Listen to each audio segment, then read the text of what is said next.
if it wasn't specifically your name as the brand?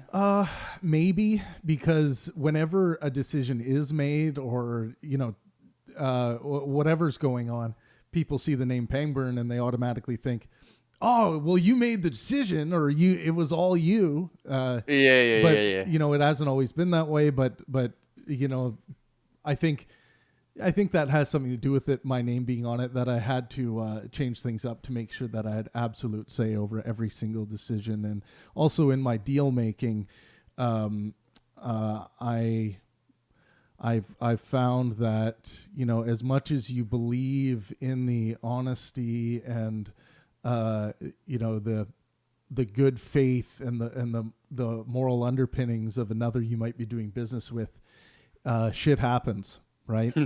And For sure. you need to protect yourself against that. And I've done some handshake deals in the past that Yeah. have not gone well. But I've done many handshake deals that have gone really well, and a couple that have went south. So you have to be careful with that. Get everything down in writing, regardless of how friendly you are with someone, and regardless of how well things have gone in the past. It's like, Yeah. get everything down in writing, and yeah, if you're gonna name a brand after yourself, you might want to maintain absolute control and say over everything. you know Yeah, I was empathizing with some of what I was picking up in your response to, some of the things that became more public. And yeah, yeah, I've experienced in my own professional career, partly due to what is probably a similar nature of just intuitively wanting to trust other people in certain ways, right, understanding those pitfalls. And it doesn't even necessarily mean that there's inherent malintent in place, right? I think yeah, you've nailed shit happens. So yeah, that's definitely. wise. um yeah, and as you go through, you get some experience. You're going to adjust your deal making strategies, and exactly the certain things that you want to protect, for other people, like not just for your brand, but the people that come to your brand for entertainment, content, education, whatever they're coming to the brand for. So, um, make sure you have all of your protections in place. That's a big thing. Yep. And I have to say, like, I've learned a lot from my legal team. My lawyers have been amazing, and have helped me out a lot to upgrade certain strategies and fail safes and checks and balances that I've really appreciated. Um, Yeah. so that's you know g- uh, take advice, and cross reference it to make sure it's good advice, and keep tabs. And of course, I've had for most part throughout my career, I've had amazing experiences with staff and people I've hired, but I've had some instances where I've had really, really poor staff, like you know going out of their way to try and make things difficult and hard for me. So you always want to make sure you have good staff, but you can only do so much Yeah.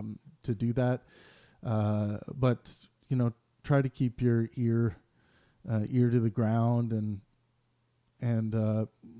not don't put you don't have to put so much trust in individuals as Yeah. a business owner. You should have checks and balances to make sure that like, people aren't spending money ridiculously, with the intent of trying to, like, drain you or anything like that. You want to make sure that you're signing off on all expenditures, specifically. I think obviously when you get really, really large scale, you can't do that individually, but Yeah. At least at the small business level. yeah, exactly. And yeah, and I don't believe in this idea of, like, uh like strategized PR. Right. And I still, and regardless of what happens, like it's my moral standard is to just be truthful. I happen to be a public figure, so I think the best way is just to speak truthfully about what goes on and what I'm feeling about certain things, and that'll be my I'll maintain that moving forward. I don't see myself ever hiring a publicist for Pangburn. It'll just be coming from what's emerging from my mind. That'll be it. Yeah. It's wise. Yeah. Who's next? You had another question, John? Something about morality? Yeah, I'll throw a morality one at you. I did see Gala jumped on, so I don't want to go two in a row here. No, If you Gala can has go something. two in a row, and then I'll move to Gala and Bombay and Gala if he has Okay. anything. Yeah. Cool. So the morality question then, let me make sure I'm at the right place with where I think you are. I think you've described your definition of morality as is similar to maximizing well-being. Yeah, so my Is moral that correct? foundation would be maximize well-being for myself and those around me. And the Okay. metric for how I measure moral dilemmas is the metric is well-being. Okay, great. So, for yourself and those around you, so it almost implies some sort of vicinity, right, or sphere of Gala, influence. can you mute? We're just getting some clicks and stuff. Thanks. Come again there, John? Yeah, yeah, yeah. So it almost implies some vicinity or sphere of influence in that context, right? So I assume that could be extrapolated to like, the world at writ large, Yeah, potential. so I say well-being for yourself and those around you.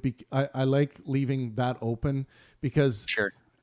the people around most people are like their neighbors, their family, their friends. Maybe when they're out in public, it would be the people that they're at the restaurant with or the waiter. But depending on what you do with your life, like for me, I come into contact with people I don't know all the time. So I happen to have a lot of people around me Right. within my reach. So I think just and I think by nature of what I've decided to do with my life, though that part of my moral foundation, myself and those around me, becomes much larger. But I don't think everyone necessarily needs to strive for that, Right. because even if the whole world was to adopt this moral prescription, it would be enough. Even if people were applying this to their friends and family and their Right. neighbors, right? And when they're out in public, of course, like the people around them. Right. Yeah, and I'm Yeah. going somewhere with this. I And appreciate you yeah, you humoring me. and Uh, I just want to outline one thing. What I mean by well-being is not just like some subjective view of what feels good with regards to well-being. I'm talking about the objectivity of the scientific inquiry into biological well-being for humanity in the doctor's office, surgical table, in medicine, all of these things that we can make objective statements about. For instance, someone who's suffering from a malignant brain tumor, if it's operable, one of the things that we can say objectively would be to operate on that brain tumor is the best step forward for this person's well-being. Or maybe it's the best step forward based on these implications is chemotherapy for this patient, and we can show this objectively. right. And then we can also say, if someone comes in the room and says, "No, I think a prayer and sugar pills is the objectively right answer for this person's well-being," we can actually make an objective statement to say, "Get the fuck out of the room."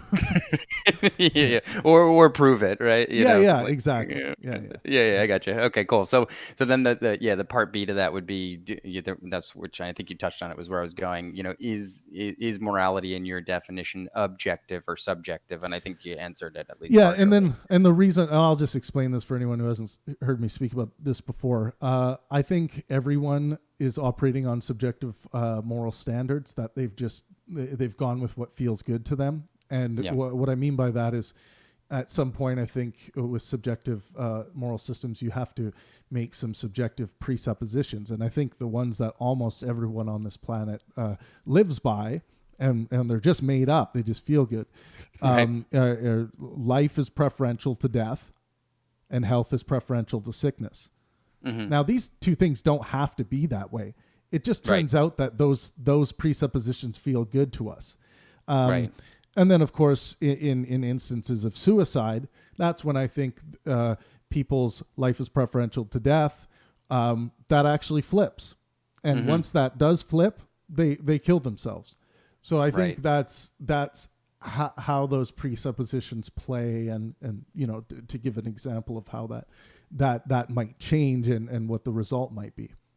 Sure, right. And there's obviously dozens of corner cases, and I think that's a helpful explanation, because one of the things I've found challenging by I think a lot of folks that identify as secular humanists, which is an appealing kind of philosophy in many respects, is you always try to ground morality in something, right? In this case, well-being being the topic.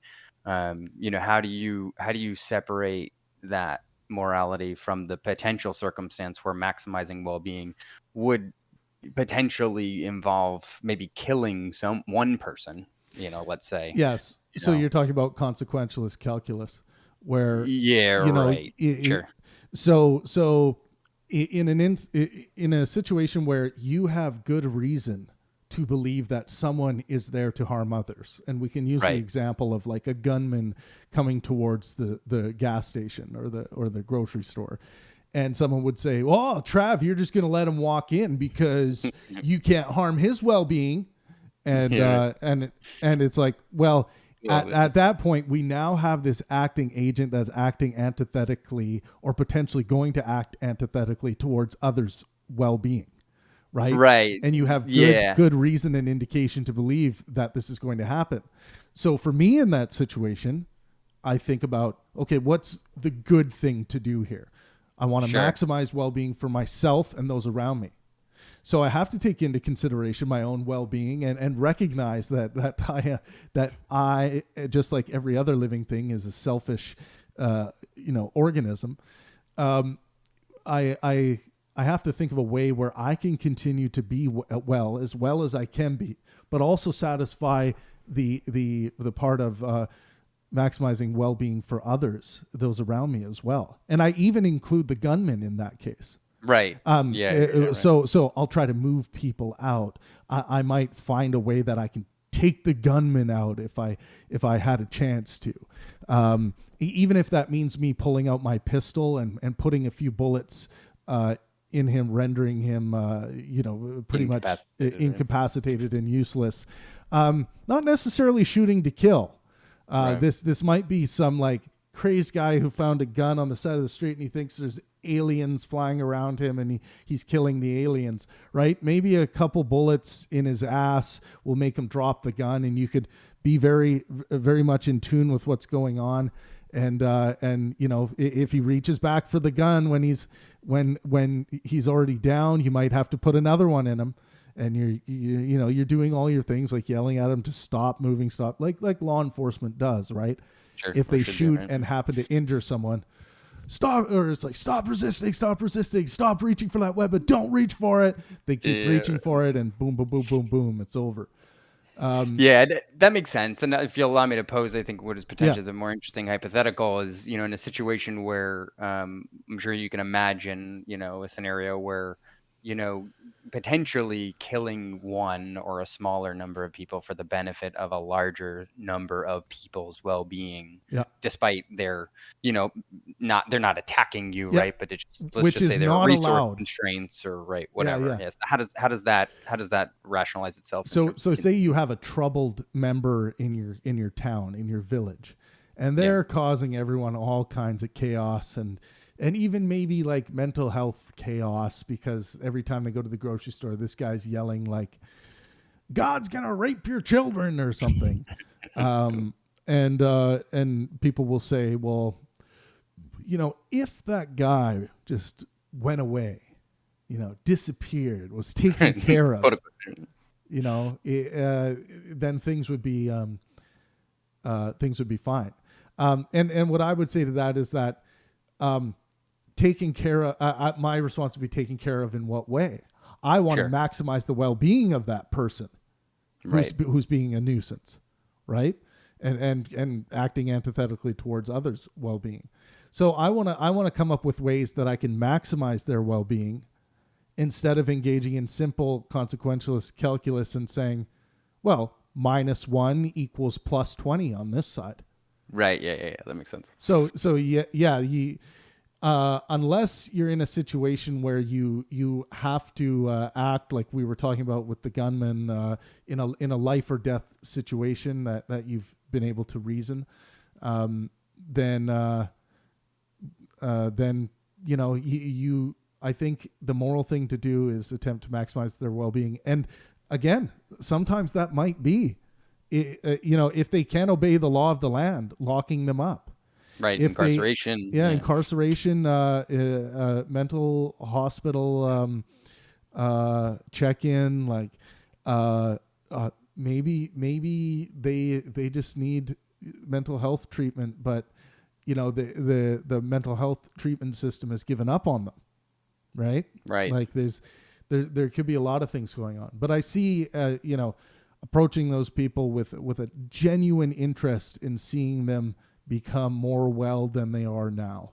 And applying that to everyone across the board, even the gunman, even Adolf Hitler, even, the worst of us, even Ted Bundy.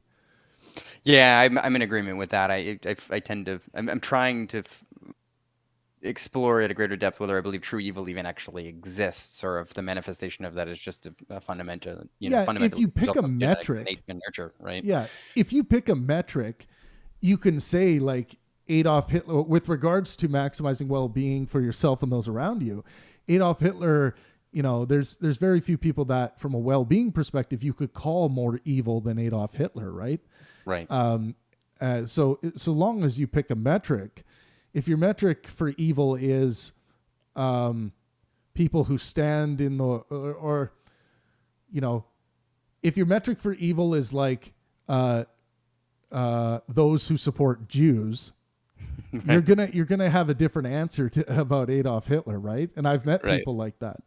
The supporters of the Jewish cabal. Like, I've met these people, and the way they talk about it, and they think what Adolf Hitler was doing was the moral good, right? And the rest of the Nazis who carried out the genocide. Right. Well, yeah.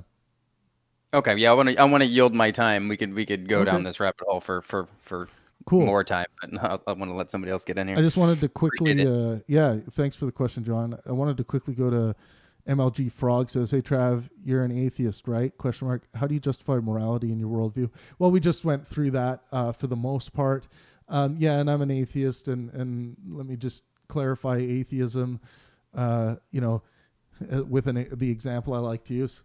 I'm just going about my life, walking down the street, just good old Trav with his wise ass shirt on, walking down the street, and someone comes up to me and says, hey, Trav, this God exists. And I'm like, holy shit, that's interesting. Why do you believe that? And then they give me the reasons. And then so far, I'm not convinced based on the reasons they've given me. I don't see sufficient demonstration to believe that God or any other God actually exists. So at that point, I just say, okay, I'm not convinced yet, but come back to me, keep talking to me, because I find this interesting, but I'm not convinced yet. So that's atheism. That's the atheism of Richard Dawkins, Sam Harris, all of your famous popular atheists out there, Christopher Hitchens, Carl Sagan, Bertrand Russell, all these guys, that's the atheism of them, and that's the atheism I hold. It's not the positive claim that there are no gods. There very well be many gods, or just one God, like the Christian God. That all might be the case. But I'm almost certain it's not the case, just based on lack of demonstration. And my epistemological standard of truth is almost certain. So I'm happy claiming from that perspective that I know there are no gods. And then someone would say, well, how certain are you? And I would say, I'm almost certain. They'd be like, oh my God, that's not knowledge. It's like, but I think the best we can get with knowledge is almost certain. So that's, there's my answer. And how I justify my moral foundation. I think that, when I look out into the world and think about, okay, what's a metric we could use best to measure whether things are good or not? I think things that are biologically good for us, like good healthy nutrition, drinking water, good for gut health, good for heart health, good for lung health, good for brain health, all of these things that we can actually measure objectively in medical science. I think in building a moral foundation where we can use the attempted objectivity of the scientific method to inform our moral foundation is prime. If there's something more prime than that, then bring it forward. But I think if we can use that to inform our subjective moral foundation, then I think that's our best foot forward. And I think most of our laws in the West are based around maximizing well-being. Anyway, I think humanity, maybe other intelligent creatures, would trend towards that as well. There was another thing. Oh yeah, and like I was talking about the fundamental presuppositions before, life is preferential to death and health is preferential to sickness. Achieving life is preferential to death and health is preferential to sickness. I see the objectivity of scientific medicine as the best way to achieve those two presuppositions that I think everyone basically subscribes to. So there's my answer. Gala, Dao, what do you guys got? I had a question about your pleasure drive thing. Sure. I don't have a lot of time, so I won't be able to follow up with it. But what is our experience of pleasure the same thing as the chemicals that give us those experiences that we study in science? So, like, how do dopamine and serotonin relate to our experience of pleasure? Well, I don't want to delve too much into that because that's book 2, working on it right now. But I would say what my thinking is thus far is that the brain is a pleasure drive. It operates on a pleasure hierarchy. Everything that is ever done by a human being, and I argue very vaguely for all living creatures, is done by this same thrust, this same drive. And I think the metric that is being calculated on is what thing is the highest on this pleasure hierarchy. And then when creatures start getting more intelligent, they have larger memories. They can use memory recall to start making pleasure investments in the future. And your fundamental question about, well, how does that work, like from a neuroscientific perspective? I would say that I think we have stumbled across certain things in how we feel good about things. Why touching my fingers together in this way happened instead of me touching my fingers together in this way. Like those at that really small scale, if you can imagine this like graph of pleasure hierarchy in front of us. And of course the most interesting question of all of that is, if you have a situation where the pleasure potential in the next selection is the same, what is deciding, and this is the hard problem of consciousness as far as I'm concerned, what is deciding one thing over the other? Well, my answer to that question is that those equal selections do not exist, because experience, the stacking of experience, will make those, including how you hold your fingers, the stacking of experience that's being recalled upon as the pleasure hierarchy is taking formation, that stacking of experience is going to weigh those seemingly equal choices one way or the other. And if you go 5 steps back in your experience, and this is happening very fast, I believe. If you go 5 steps back and there's still an equalization, the pleasure hierarchy will keep going as many steps back as it has to in your memory and your experience to choose one way or the other based on maximizing pleasure. But yes, there's a dopamigenic response. There's these feel-good responses that we're going to be getting from certain things over the other. And I think that carves out, of course, genetics plays a huge role in that, but it carves out the uniqueness of how we're going to be interacting with the world. Why people walk slightly differently than every other person that has ever come to be. Why we move and talk slightly differently than every person that's ever come to be. I think that's the pleasure hierarchy and the differences between our pleasure hierarchies. And how that works neurochemically, that's the secret part I want to save for the book. But I think we have neurochemical indications as to why that's happening. And I think we just have to start thinking about this a bit differently. I think Stephen Wolfram, when he talks about, brains being, simple rules, simple computations just being carried out at a very, very rapid rate, billions per second. I think that's correct. And I think the differences between us and little ants, the only difference are the amount of these simple rule computations playing out. I don't think there's much difference there from a fundamental rule perspective. But yeah, the pleasure hierarchies for an ant walking along doing what it does.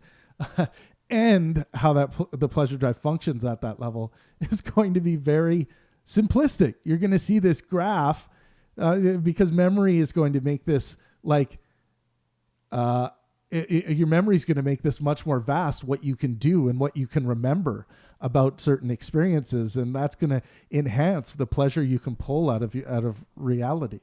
So or pursue, I should say. So yeah, I plan on presenting in my book what these graphs look like, and this is all based on the behaviors and what we know about how those behaviors come to be neurochemically, and graphing that in a way where we can look at it and say, I see. What an ant's doing is the same with what a human's doing. It's based on that same fundamental rule. And the metric's the same, because the ant wouldn't go left if it felt the need to go right. And what does it mean to feel the need to go right as opposed to feel the need to go left? Well, it's a feeling, and what's why should it care about its feeling? Oh, well, because it feels better that way than the other. I think all this stuff can be graphed out, mapped out. And of course, as our experiences grow, these graphs well, I think people are correct to make the claim that that brains are the most complicated things in the cosmos, or seem to be the most complicated things in the cosmos. I think that's correct. But there's practical usage to start thinking about brains as these pleasure drives. I think there are indications that can be made from looking at brains this way, that may open up new areas of therapies and approaches to certain neurological conditions. And that's my hope. I think this hard problem of consciousness can be solved by viewing brains as pleasure drives, not as these generally aware systems, these systems of awareness. As I've been talking to you right now, you have not been aware of fuck all, to quote Scott Lassiter on this Discord. Fuck all, that's his saying. You weren't aware of your mother. You weren't aware of your brother, your sister, your aunt, your uncle. You weren't aware of the most important things to you as I've been talking to you right now. You're not aware of fuck all.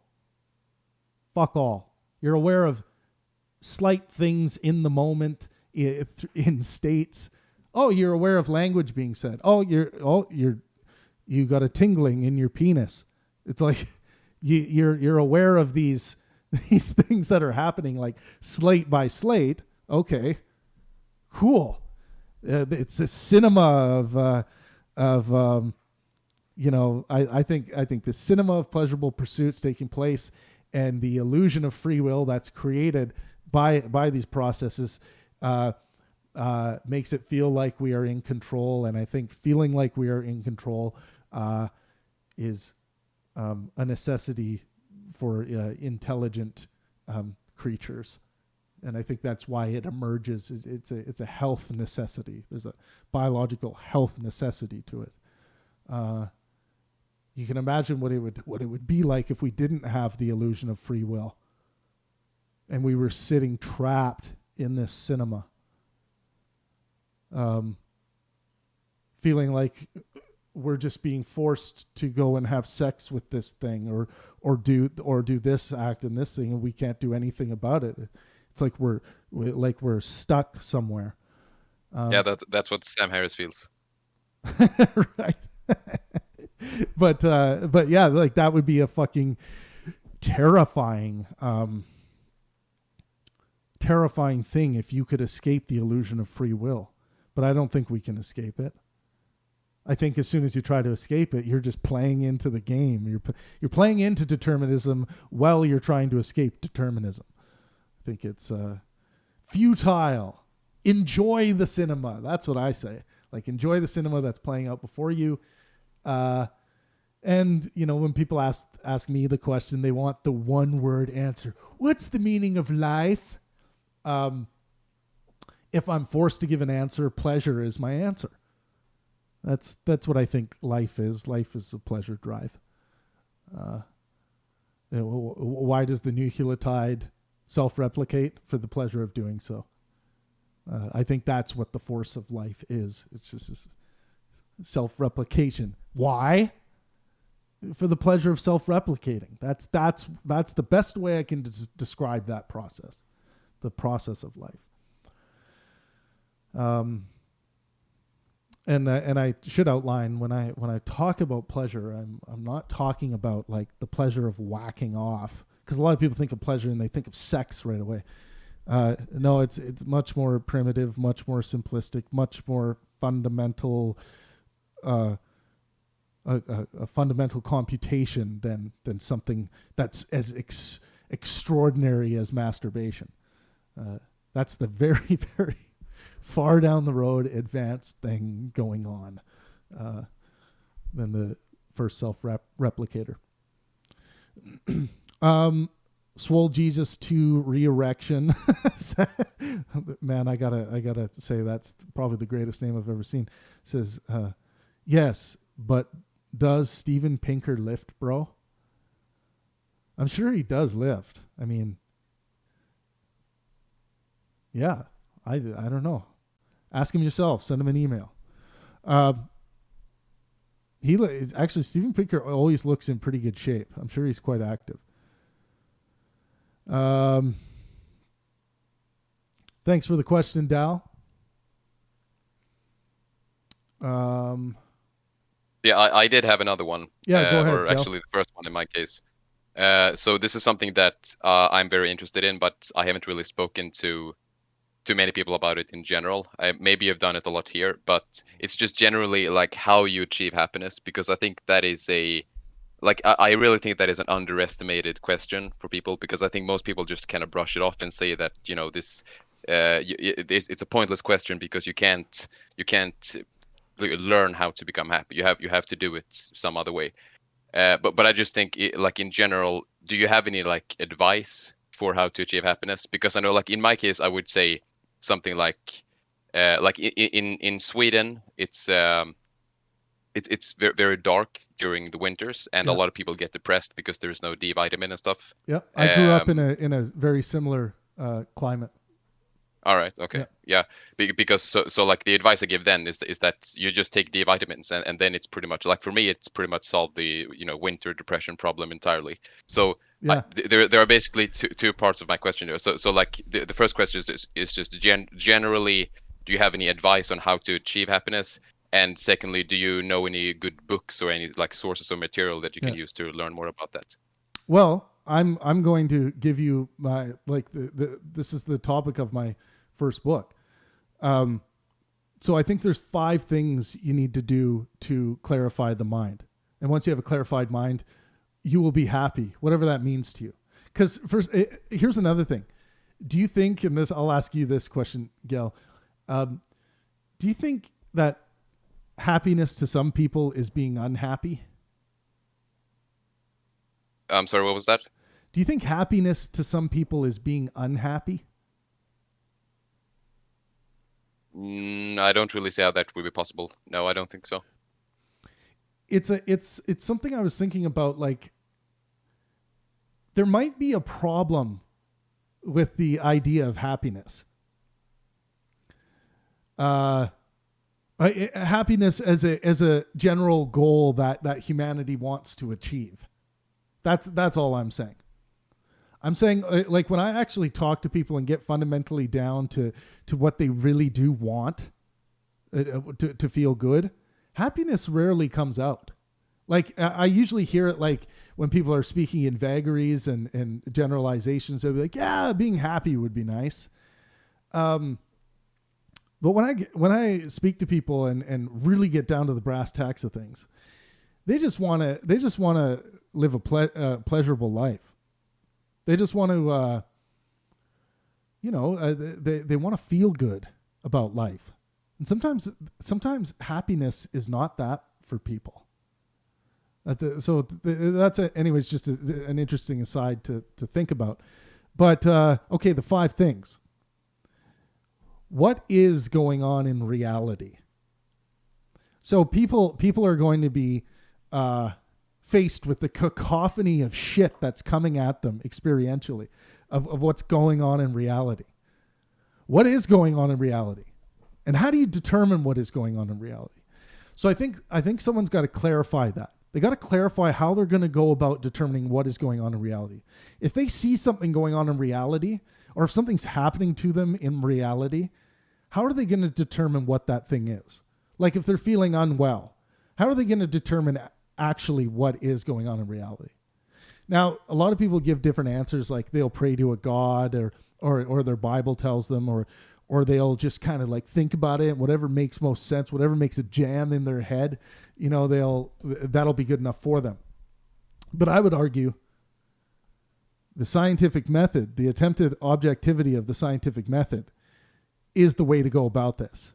And that part has nearly almost absolutely been solved for you, for the day-to-day person. If your head hurts, if something's not functioning right in your body, if you're not shitting well, you go to your doctor, and they're using the attempted objectivity of scientific medicine to help your ailment. So, and how do they determine what's going on in reality with regards to what you're doing? Well, if you break that down fundamentally, the scientific method is determining what is going on in reality there. Okay. So we've clarified that, hopefully. Some people have a real hard time clarifying that, by the way. They don't want to, they want to feel that there's this thing that science can't touch, right? In reality, like ghosts, fairies, gods, Santa Clauses, the flying spaghetti monster, the flying pasta pan, whatever it may be. Okay, so trying to clarify that. Once you clarify that, you're starting to realize, like, oh fuck, we actually have answers for some of this stuff. And then you start, instead of like sitting there pontificating about like, oh, I keep hearing a sound coming from my attic. You're pontificating about all of the things that it might be, when you could just go through the process of scientific inquiry and go figure out what the fuck it is. So, you start acting as though you have a mechanism in which to determine what is going on in reality. So there, you've clarified that. Huge step. Number 2, how do you solve moral dilemmas? Now we're getting into the metaphysical underpinnings of what it means to exist. How do you solve moral dilemmas? It's a really important question that many people have not clarified. They can't give an answer to it. It's like, well, what's the metric you use to determine whether child rape is good or not? Well, it's terrible. Yeah, but why is it terrible? Like, what metric are you calling upon to determine that that's terrible? Because you might come across another thing that you would wish you had known was terrible at the time, had you only had a clarified metric, moral foundation that you could determine that. Because you don't want to be a German in Nazi Germany feeling as though you're doing good for the people and you're simply just helping the cause of rising Germany up to a new level. You want to have a moral metric. You want to understand this. And so you go through discovery, and some people would say God is their ultimate moral authority. And we can have a conversation about that and say, okay, well, how does this apply? And is this going to work for you in the things that you come across? Is this in adherence to the law of the land? For instance, if you happen to believe, whether it's from a God or not, that, if someone fucks with you, you can kill them. Well, if that runs antithetically against the law of the land, you're going to find yourself in jail really quickly, right? So is that the best moral foundation to be carrying forward? Is that a good moral proclamation or a moral rule to be carrying forward? Stoning someone to death for doing something, exercising their own moral foundation. So having conversations about this and clarifying and finding a moral metric that is consistent with the law of the land, unless you want to become incarcerated or executed by the state or whatever, maybe that is your fundamental pleasure drive, and that's what you want to carry forward. And I would say, from my moral perspective, maximizing well-being for myself and those around me, that's a bad idea. But of course, they can just subjectively say, well, I think it's a good idea. I find great pleasure in this pursuit. I would argue with them and debate with them and say, no, we got to get off this ledge. You want to be around to experience more pleasure, right? Do you think life is preferential to death? Most people will say yes.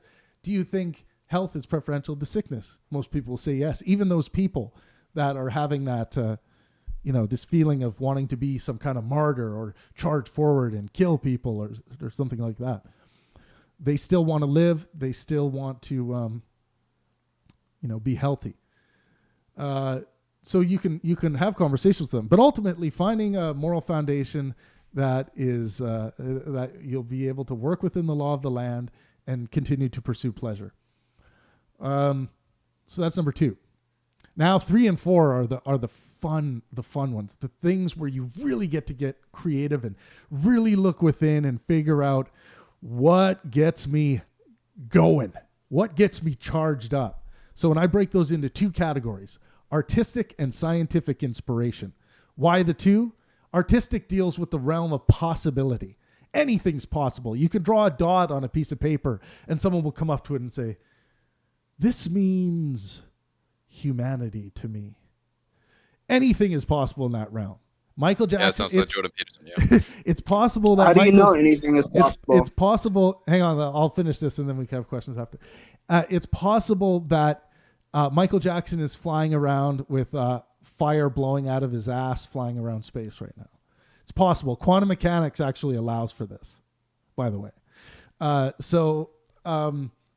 Michael Jackson going around doing whatever. You can paint whatever you want on a piece of paper. You can carve anything. You can imagine anything, right? As soon as you say you can't imagine something, like someone will say, you can't imagine the vastness of the cosmos. I just imagined it. You might say, well, that imagination is wrong. What metric are you using to measure whether my imagination was wrong or not? This is the realm of possibility. This is the realm of art. So artistic inspiration. How is your artistic inspiration meter functioning? I create a 1 out of 10 meter. I start by asking people, write down what you think it is. How much is art inspiring you? Artistic inspiration. How much is it raising you out of your bed, making you excited to get up, making you excited to create something? A lot of people listen to music. A lot of people watch Netflix to satisfy the artistic inspiration in their life. But many people are forgetting the inspiration of power in creating something artistic, creating something for the sake of creating something, not creating something for the sake of, well, I need a beaker to do my chemistry lab. No, creating something for the sake of it just being your creation. It's like there's a lot of inspiration in that. So I want people to ultimately to get up to where they can say, I'm a 10 out of 10 right now. I got this going on, that going on. When I do, it's like when you have free time. Is it difficult for you to find something to do? It's like, what's inspiring you? Okay, that's the artistic side. And then the scientific side, scientific inspiration. What is inspiring you about what is going on in reality? Is it other people? Is it knowledge acquisition? Is it going out into nature, turning over rocks and looking at new things? Is it, a lot of people get this by going hiking and being out with nature. This scientific inspiration, what is going on in reality, birds flying around you,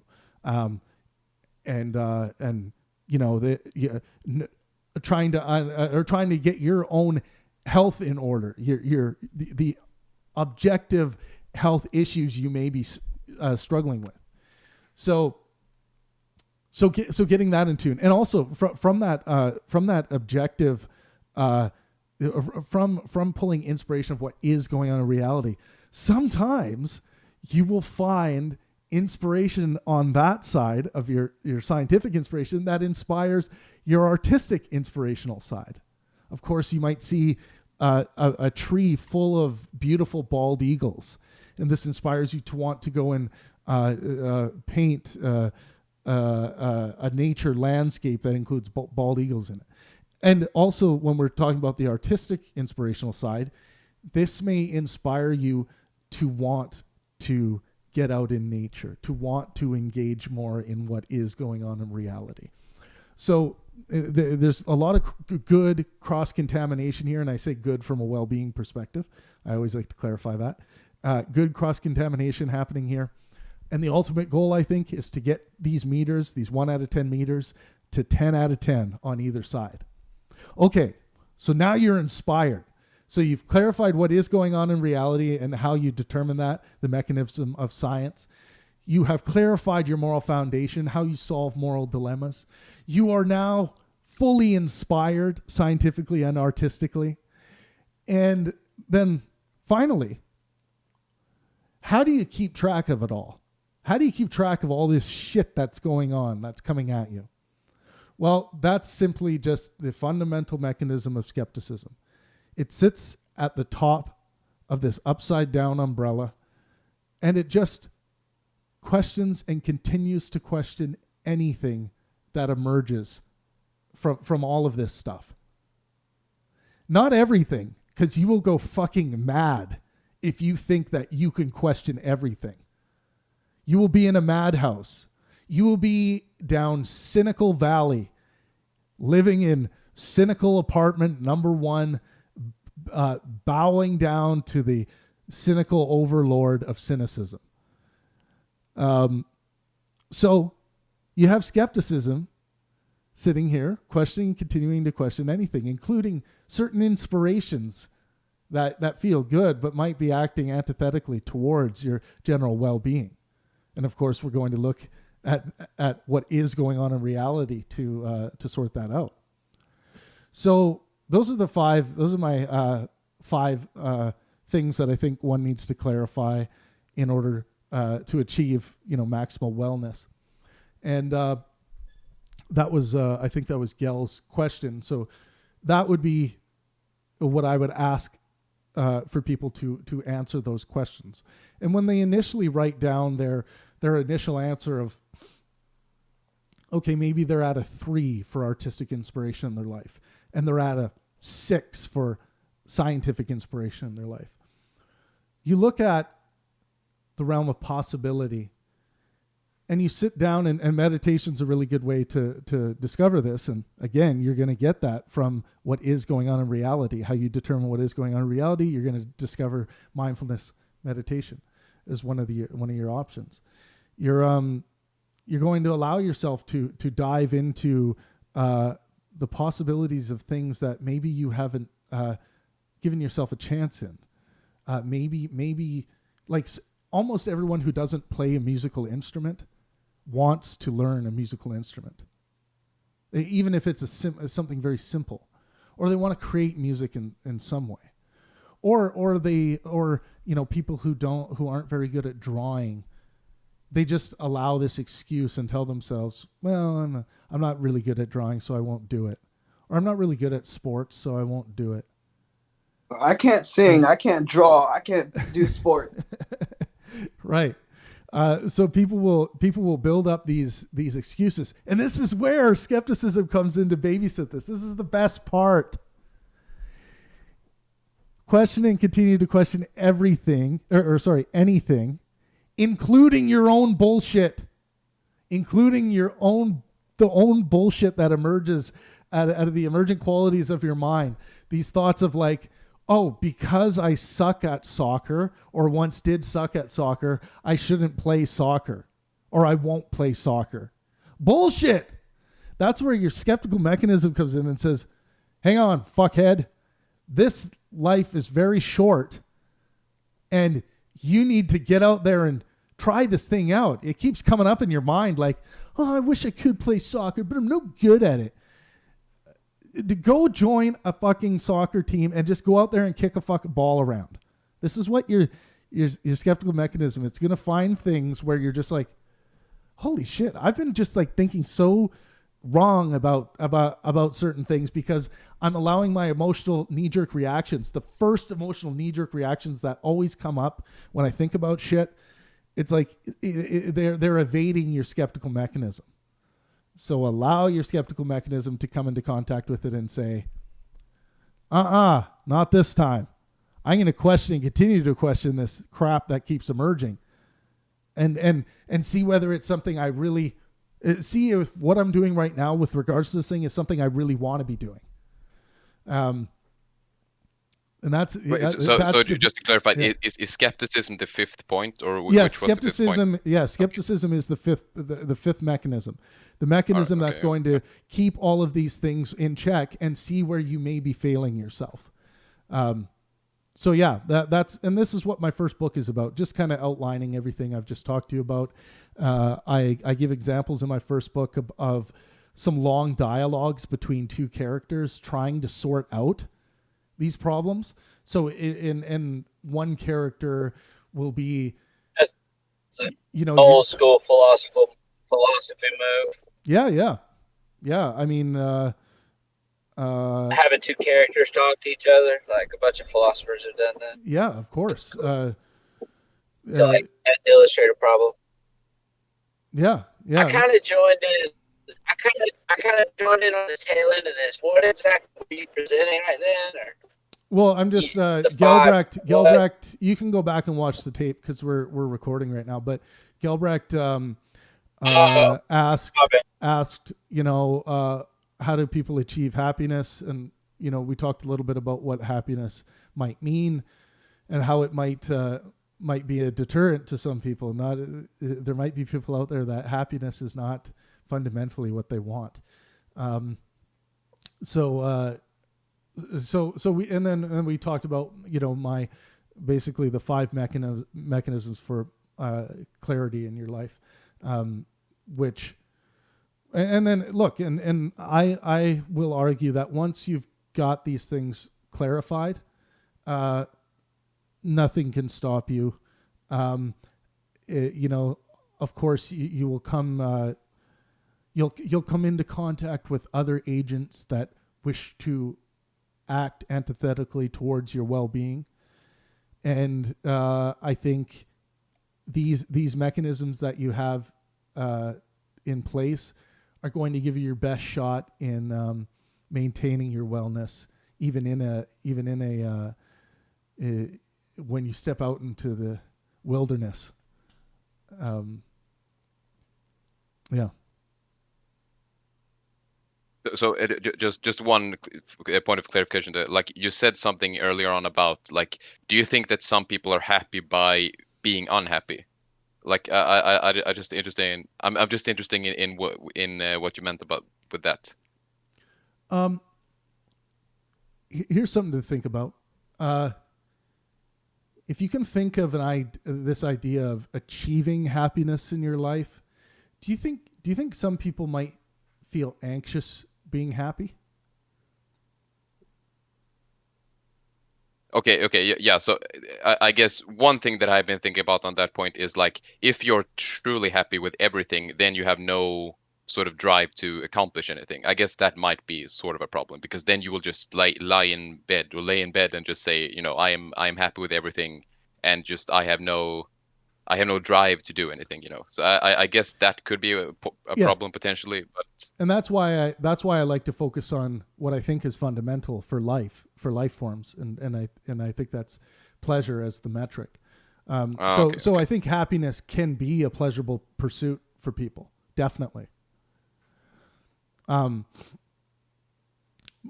I think when I have looked at and I've examined people's pleasure hierarchies, I don't think happiness is as fundamentally high as people think it is on people's drives.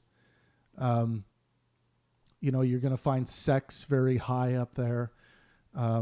This yearning to want to be sexually desired by others, and for some people to have many sexual partners, to some people, have one sexual partner that fulfills all of their possible needs.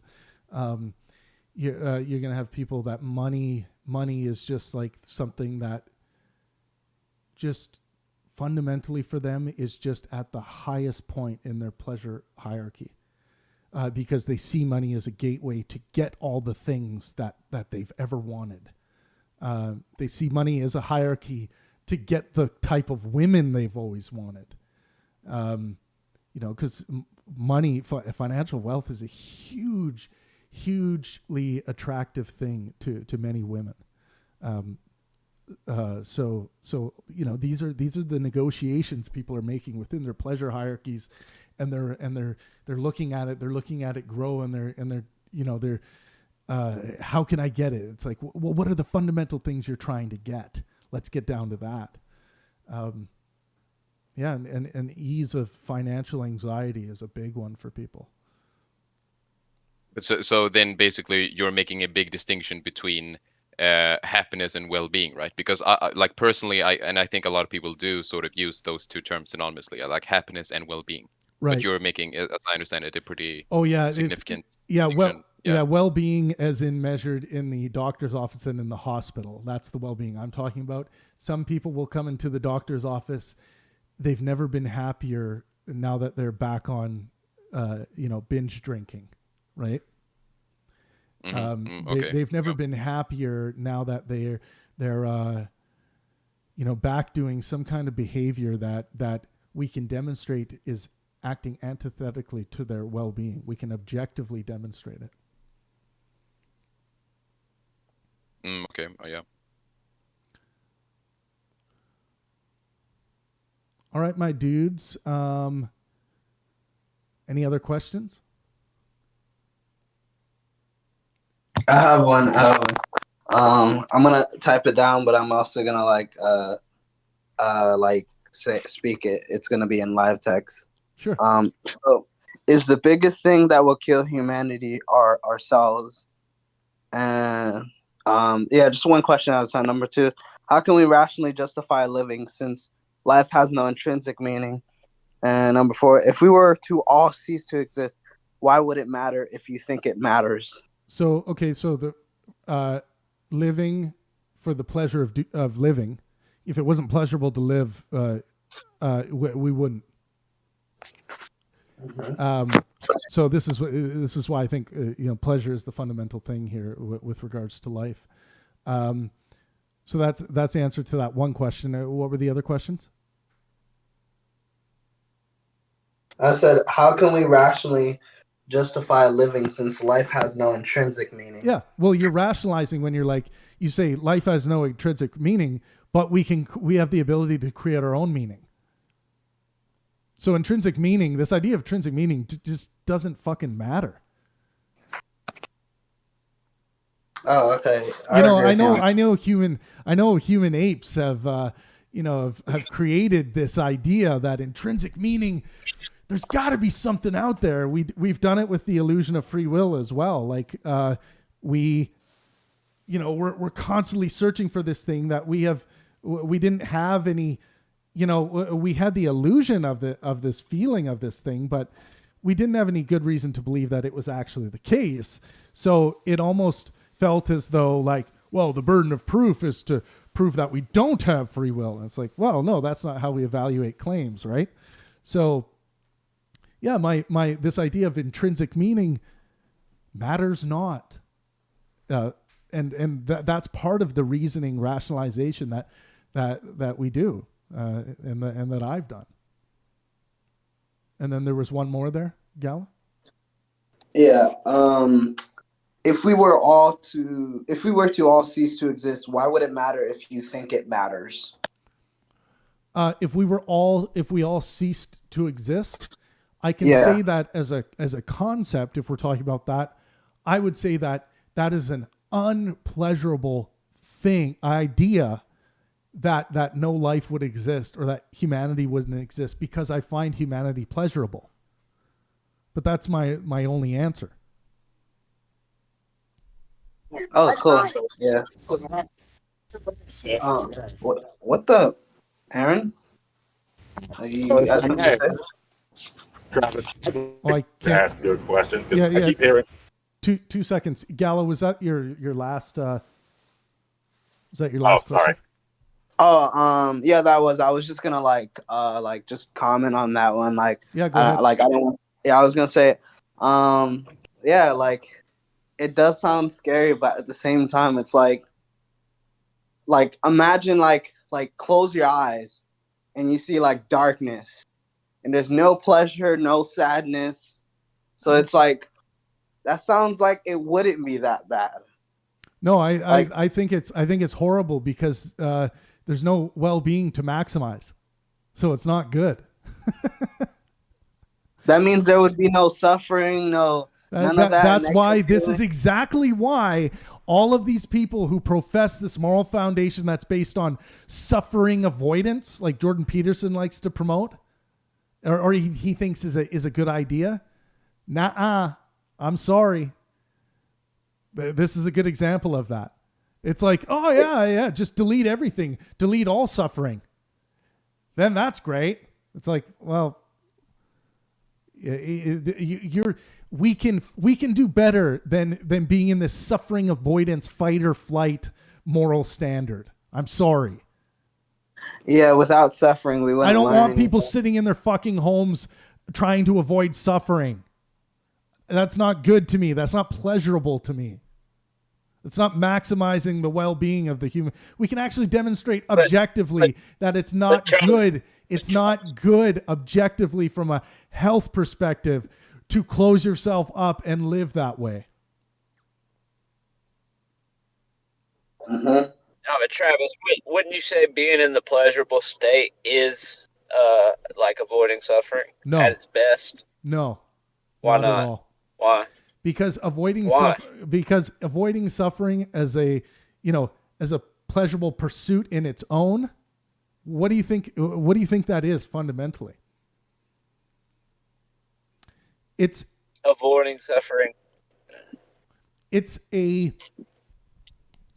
survival approach to a much more beautiful problem.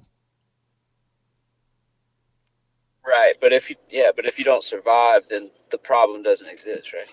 Yes, but there's a better way to survive. In the pursuit of maximizing a demonstrable metric of well-being, as opposed to having people running around, in the suffering avoidance thing. Like, think of the things that would never happen for humanity if we operated on suffering avoidance. Think of the risks. Yeah. Think of the risks. I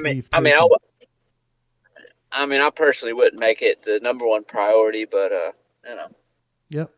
Who knows? Aaron had a question. Yeah, Aaron, go ahead. So I hear you talk a lot about we live for the pleasure of living.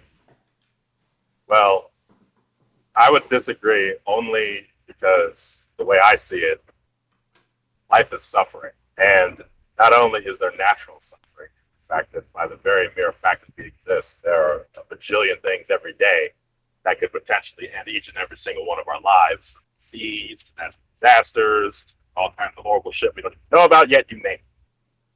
Yeah, but there's also the fact that as a species, we, for some ungodly reason, have this disposition to want suffering, to not be complacent, to always be looking for challenges to overcome. So while I can understand the argument that we want to derive as much pleasure out of life as we can, I would hesitate to agree that we live life because it's pleasurable to. I don't think it's pleasurable at all to live life. As a matter of fact, it's very hard, even in modern society, to live life. That's why you have so many people who, when it comes to bigger picture things like politics, they don't even give a shit about it because they're too busy trying to feed their families. Which is a pleasurable pursuit.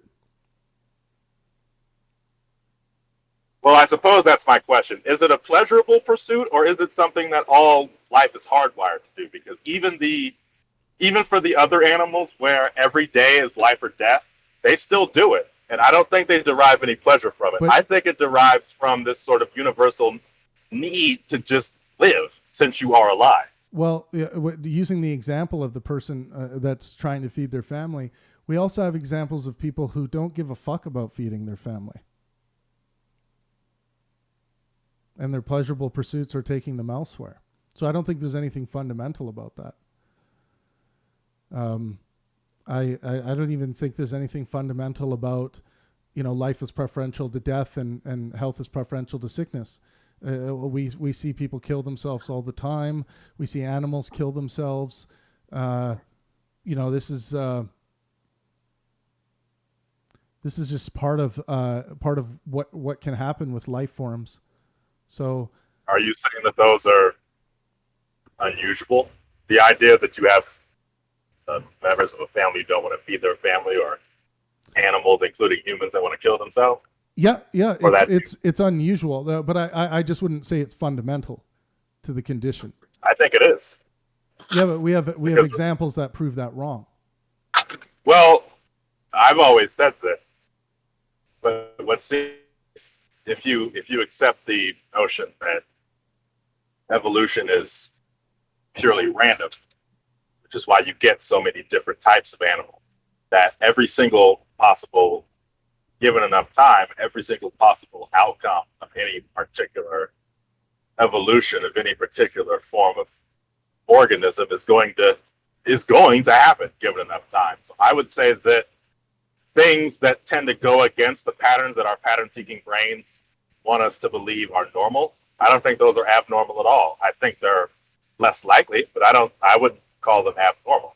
I feel like they are just as natural a progression as the people who do fall in line with what you would expect. I'm not. That's actually precisely my point. I'm just saying that life is the presupposition of life is preferential to death and health is preferential to sickness is not it's not a fundamental thing, and I think, even if it's rare for creatures to run antithetically against that, I just think it happens and it's part of nature as well. Fair enough. But so I agree with you on that point. But it's like I said, I think people need to go through the process of clarifying their mind, and I spent quite a bit of time on Gelbrecht's answer about that. If anyone's showing up now and they want to go back and have a listen, but yeah, I mean, challenge yourself with your skeptical mechanisms, and go through everything that is at the foundation of how you process things. That's what these mechanisms are. How you determine what is going on in reality. What is your moral foundation? What metric are you using to determine good from bad things? Where are your inspiration levels at? Your artistic and scientific inspirational levels. The realm of possibility versus the realm of plausibility. Where are those inspirational levels at? And how have you applied your skeptical mechanism to all of the reasons you try to give yourself as to why you shouldn't engage in certain inspirational pursuits? That's a really important aspect of that.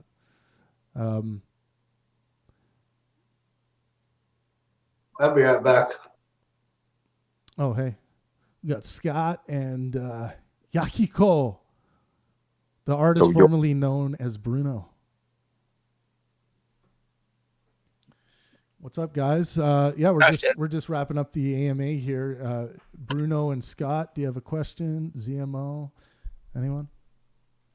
I got a little bit of a question, Sure. if I may. Maybe I'm not understanding the whole pleasure drive argument 100% correct, but I just want to say I agree with what Aaron just said. Like, if you look at like the history of human beings here, we came from suffering. I do believe that's, if you look at the anthropology of it, like, humans died. We lived at a normal age of like 27, normally dying of our teeth. Why do you call that? It's the normal state of humanity. Yeah. That's the normal state of humanity, just all the wars and everything. It's just all soaked in blood. And evolutionarily, too, like, there's so many branches that have had to die and die off for over thousands and thousands of years. Yeah, you're looking at the very large scale of human history. What about the day-to-day of those times? Yeah, I think to discount the unpleasure of the day-to-day, living in Russian gulags, or to minimize that in any way, is folly. What do you mean folly? Incorrect to do, unwise to underestimate the amount of pain that humans have had to go through, so we can live in a normative system of pleasure-seeking drives. We live in a society. I'm not saying you don't acknowledge this or anything, but we live in a normative society that's we've kind of got things figured out. And if you get a bunch of cash, you can get pleasure. You can unlock the door. Why do you think we suffer less now? Because life has a obvious direction it moves in. It evolves. It gets better, and we go to where we definitely go to where less resistance, path least resistance. So I think off of that. Do you think humanity goes the path of least resistance in the past 2,000 years?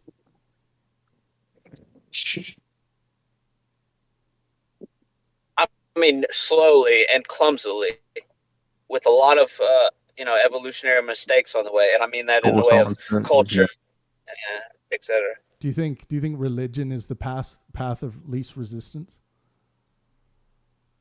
Good question. I don't know what that even means. Well, you were talking about living things going the path of least resistance. Do you think creating? Yeah, they evolve to make the situation that they're in a little bit better and a little bit better, and they slowly go here and they slowly, we'll build this house and learn to do this and improve things. Better by what standard?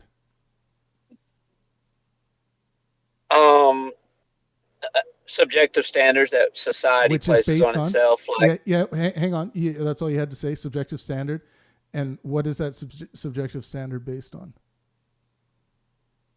I mean, well-being and different metrics like that. But what's the well-being? What's the well-being metric based on? Avoidance of pain or preference toward pleasure. However you want to state it. I'm not denying pleasure exists. I mean, at all. Right, but why do you think humanity has pulled itself towards creating societies that enable people to maximize the pleasure of their experience? Well, initially it was to avoid suffering, and now we're getting into a hedonistic part of the evolution. Because why do you think it was to avoid suffering? Travis, you're gonna try to do like a got me, but I'm not denying that we're going towards like trying to maximize pleasure and all this. I'm not denying that. I'm just saying to discount the suffering involved with that. And to pretend that the whole charade is just to maximize pleasure. You don't have to discount anything. No one did. Yeah, well, it seemed like you were with Aaron. No, it's not. You don't. That's the whole. That's the whole reason why I brought all this up. Yeah. You don't have to discount suffering. Suffering happens. But okay, you also. Maybe we're talking past.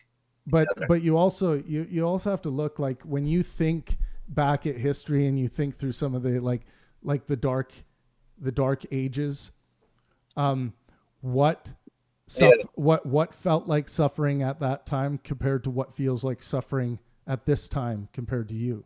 There are people who suffer from such crippling depression nowadays that they would give anything to be living, back in the medieval dark ages on a farm somewhere raising a cow, even though they're eating very minimal amounts of food and drinking very minimal amounts of water. May I say something here? Yeah. Okay. Because Travis, you asked the question. I don't know if you asked why do we suffer less or do we suffer less now? I wouldn't be so quick to say that we as a species, or even we as a country, suffer less. Well, this is what I was getting at, right? And I agree with what you're saying, Aaron. I wasn't done. Oh, okay. It's not just it's not that we suffer less. I think our suffering has taken on much more subtle and widespread forms, whereas once upon a time, and I suppose it kind of depends on what you mean by suffering. Yep. Yeah. Yep. You could look at it as challenge. I mean, we're challenged every day. Yep. To survive. The challenges that we used to face, the obstacles that we once had to overcome, included not dying, not getting horribly raped, yep. and making sure we have food. Whereas now, we've got to worry about whether you've got insurance or not, whether or not you can afford whether your job pays you enough to even be able to eat, or whether or not you live in an area where you can even get a job where you're able to eat. Credit card debt, medical debt, all of these other things that people absolutely suffer from. Some of the yeah. I just want to say, Aaron, I mean, some might argue that there are more things coming at the individual to suffer about. If anything, it's gotten worse in that regard, because we've got more shit we've got to worry about. But from a perspective of objective well-being, the pursuit of medical science, and people like Pinker talk about this a lot, we are, of course, from that metric, way better off than we've ever been. We certainly have more potential. I'll give you that. Well, yeah, I don't think we're not. Well, here's what I'll say. We're not dying from the. I don't think No, we're not.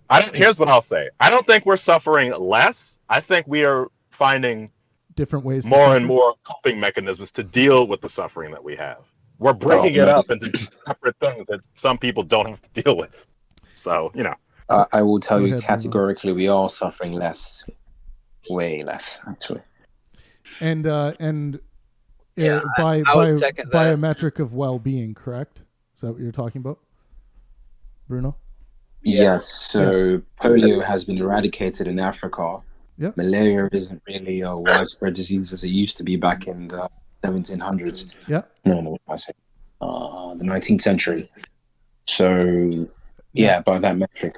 Okay, yeah, but you guys also have to understand that if someone is walking around with a moral metric that finds them, that has them in great amounts of suffering because of the current state of humanity, let's say for some reason of, women walking around without their faces covered or something like that. What do you guys think about that kind of suffering? It's pretty bad. It's like, you talking about a veil? Well, I'm talking about the person who's looking out at humanity right now and thinks that because of their moral standard, thinks that humanity has fallen into hell. Right. They see the freedom of women as just it keeps them up at night. It makes them sick to see women walking around unprotected. Right.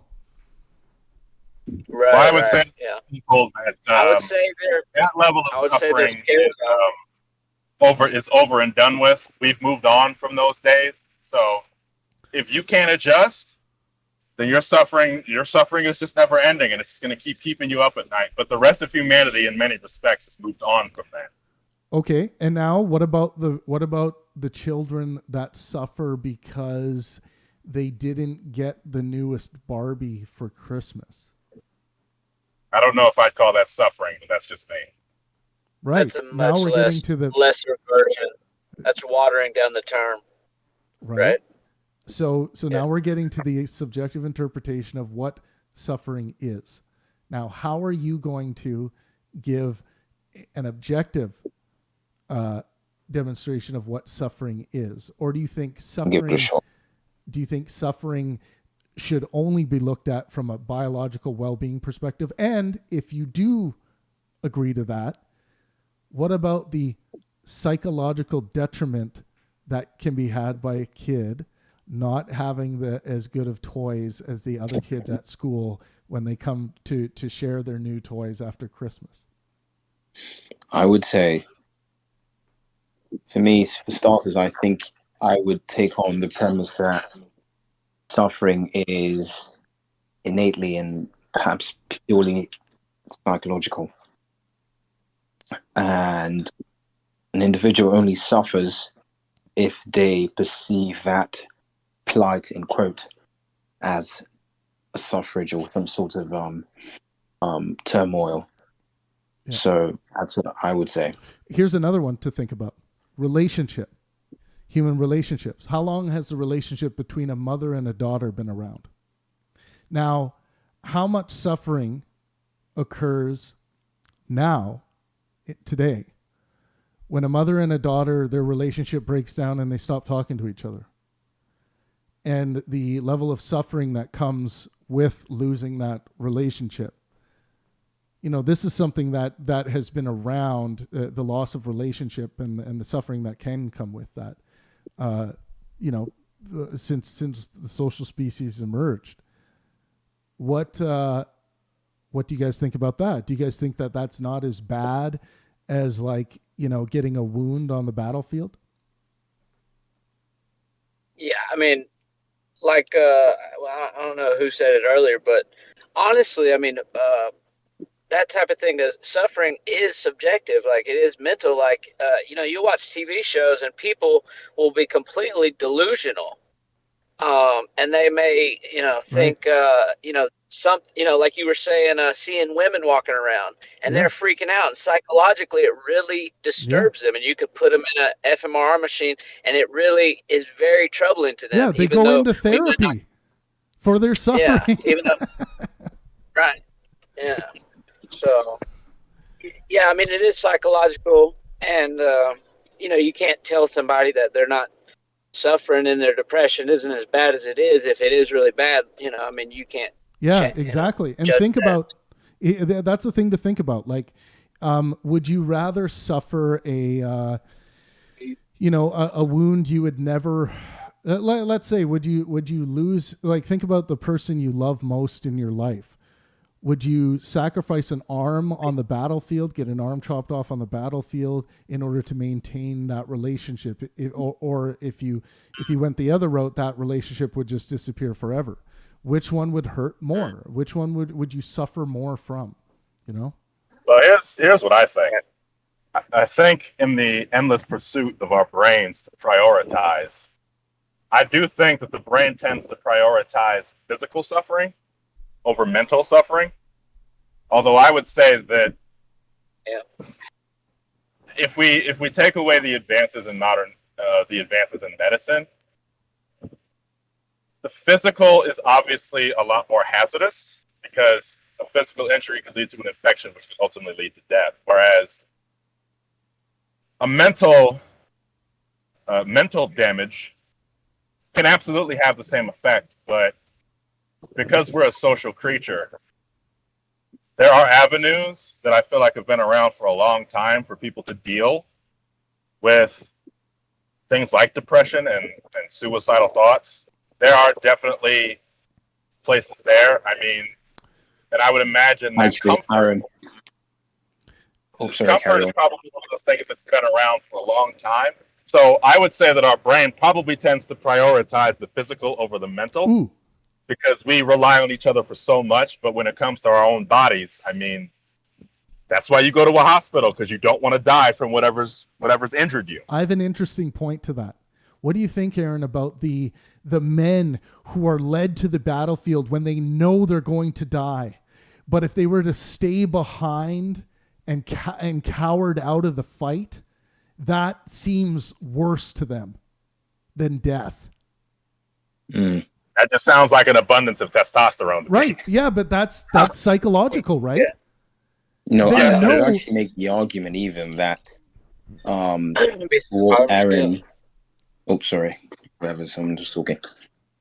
Go ahead, Bruno. You're up. Oh, right. I would make the argument that even physical pain, right? Pain is C fiber firing. So your tissue gets damaged, C fiber fires. Then you get the sensation of pain in your brain. It's all in your head, right? Doesn't mean it's not real, but it's all in your head. So I would make the argument that even pain, to some extent, is, if not in its entirety, is mental. Yeah. Psychological, yes. Because sometimes, I don't know if you've done this as a kid, perhaps you were playing around, got a little scrape. Now, you've had the scrape for about an hour, and you didn't notice the scrape. But once you look at the scrape, it starts to hurt. Yeah, exactly. So it's interesting. And then your mom might fake kiss it, and then it feels better again. Yeah, exactly. There you go. Has anybody ever swung a hammer or expected their hand to hit something, or expected to stump their toe? You go, ouch. That's happened to me. I say, ouch, and it won't actually hit me. Yeah. Yeah.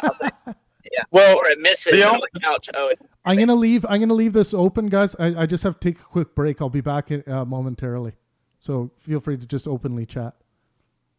well, the only distinction I would make is, while it is mental, it's our pain, our sense of pain, physical pain is kind of really important for our survival, because if you don't notice that there's something wrong with you, it can and will kill you. I don't think that same thing applies to mental pain. I mean, I feel like I don't know what type of brain or what type of firing of the neurons in the brain would cause you to not be able to feel mental pain. I feel like mental pain is much harder to ignore. But the difference in my eyes is, if your brain isn't tuned to say, oh shit, there's something wrong, that's curtains. Whereas I don't think that same thing exists with mental pain. And I think that's why you have to take drugs, like in my case, to deal with it. Otherwise, you just go the rest of your life feeling depressed, or whatever other trauma that you have, and God forbid you don't get diagnosed. Whereas most injuries or most physical pain, you can either see it or you know exactly where it is, and a lot of the time what it is. So I think that's the distinction. That's a fair point, but I would say psychological pain, etc., depression, example depression, is a fundamental position that indicates something is wrong, right? So you can sort of construct a parallel analogy where you've got damaged tissue, C fiber firing, pain, and you feel pain in your head, whatever, and you can have depression. Well, something triggers depression. We don't know what it is, but it triggers depression, which we know isn't you might say, natural state of the brain. And we feel down all the time, and perhaps we try to compensate with some form of addiction. That in itself tells you that something's fundamentally wrong with your brain. Now, you're right. You could survive much longer with, well, depends on the person, but on average, I would say you could survive much longer with some minor lingering depression or even major, as opposed to an open wound that can fester through yeah. germs and bacteria and whatnot. So I would grant you that.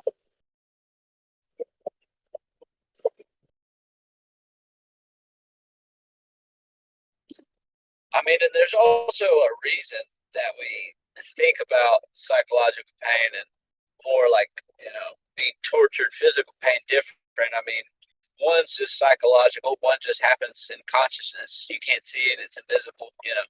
And the other one is visceral. Your bones crack, there's blood, stuff gets stabbed, people fall, it hurt. They're two different. They're two different things, but they're two sides of the same coin, I guess.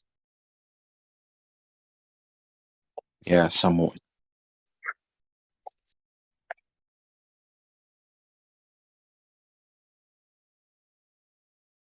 What was the topic of conversation today?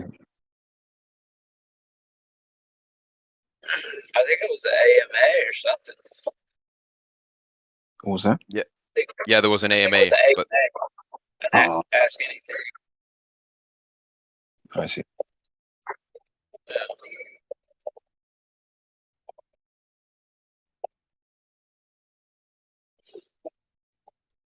yeah, I mean, I asked about how to achieve happiness. Like, my question was if he had any like advice on how to, like, practical advice on how to become happy, and if he had any like sources of information for on that topic.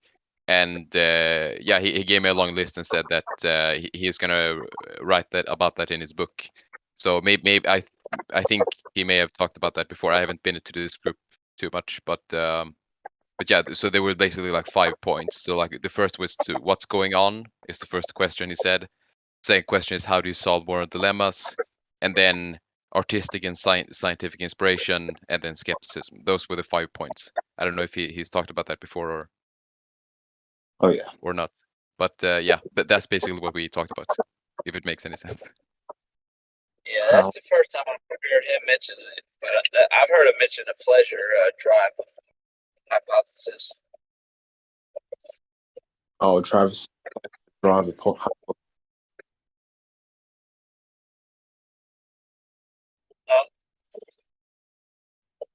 question. Does anyone hear like an echo in the room? So I keep hearing everyone's voices echoing.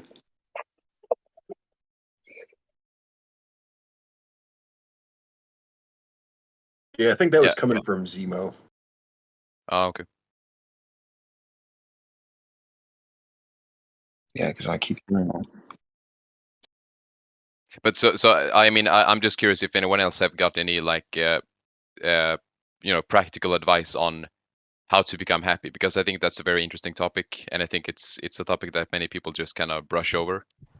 So like the brief example I usually make, which I think is like has definitely worked for me. I mean, it's a pretty simple thing, but it's I think it's helped a lot, and that's been like in Sweden it's really dark on the winters, and I know it's like many other countries have this problem as well, and people get like winter depression, where it's the sun sets at 2 p.m. and goes up at 10 a.m. So you have like 4 hours of barely sunlight. And the thing that worked for me very well is to just take D vitamins. Then I mean, when I realized that, it just solved so much of my problems in terms of winter depression. So I think it's interesting to look for sort of practical examples like that on they don't have to be advanced, but like simple examples on how you become happy. So that's just kind of an open question. Does anyone like know any good books or any good practical advice on that? No, I'm not an expert, but I think the Petersonian Gordon Peterson's advice to that is to find something meaningful, whatever that is, and you enjoy it so much that you don't. It's idealistic, anyways. You don't. You might say, think about what you remember. Whatever thing that causes your depression. But then again, it's very like it can't really be everyone, but that's like the best.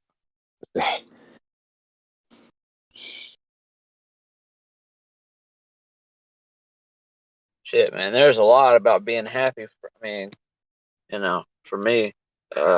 there's a bunch of different things I could tell you. But like you said, basic stuff like that, diet, make sure to get your sleep. For real, you got to get your 8 hours. That seriously messes up people's brains. Yeah, I know. I totally agree with that. PSA just for everybody: get your 8 hours or 6 hours or whatever. Make sure it's good too. Meditation's pretty good, but for me it'd be like, create good. If you create good habits that have positive feedback loops, if you create a good habit like exercising, and the exercising makes you feel good, and then you build that into a habit, habits you don't even have to think about, you just do them, right? So if you can build yourself like that, then you can really go places and maximize your happiness. I think inspiration is a big thing too. But another thing is just like fucking just do, like, whatever you think about, just fucking do it, because people sit and think, especially people that like to think, sometimes think too much. I know that's a big problem of mine. Like I think, and I want to analyze all the different ways it could go, and at some point I got to just do it, like that's where I find a lot of the rubber meets the road and all that. So that's just my general 2 cents.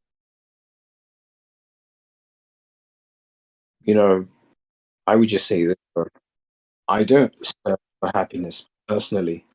Now, it doesn't mean I'm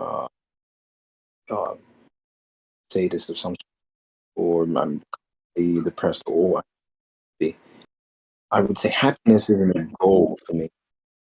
I would say something that comes, goes. It comes, I embrace it. I'm there. I'm also fine. Um, so yeah, I particularly search for happiness. It's a fickle thing to really search for, in my opinion, my honest opinion. Yeah. Yeah, I think that's a popular opinion, but I also I genuinely just to be honest, I disagree with that because I think there are many things that you can find. I think a lot of people just take the position that you can't solve that problem. Like you just have to kind of play life as it goes. Um, but I think you absolutely can do a lot to achieve happiness. But if you find as previous guy said, I forgot your name, but like getting enough sleep, setting goals, having the right sort of sources of inspiration in your life and stuff like that. I think there is a lot you can do. But yeah, that's just my take on it. Oh yeah, definitely. Those things are if you want a stable life, yeah. But it doesn't mean constantly happy. Got these things. You know what I mean? Like, it doesn't mean you constantly got this smiley face and joyous, and you've got this boisterous energy all the time. I don't even think sustainable one. I think it's possible too. So that's what I mean. But I'm not searching for happiness. I would say I personally, this is my personal take. So I'm not making a universal argument. Say that I personally search for fulfillment, and then that would bring happiness. If it does, if fulfillment doesn't bring happiness. I mean, you've got these great creators or directors who make phenomenal movies, and then they look at the product and they may be fulfilled, but they feel like they've done more, and then there's no happiness. So it doesn't entail fulfillment, happiness, but most of the time, but I would go after fulfillment more than happiness. But that's just my personal.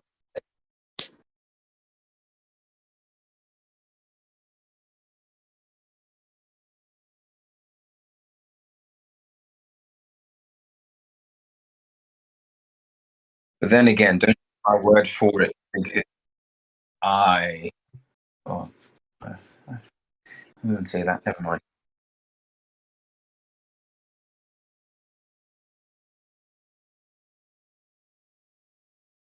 Okay. Yeah. I mean that's an interesting take. I would just say like one general thing. Like you were cutting out a bit. Like, have you checked your Discord microphone settings? I think you can like change the sensitivity on your microphone. I think that would be because I feel like you're cutting out a bit. I have had that problem too. I think it may be the sensitivity. Who, me? Yeah.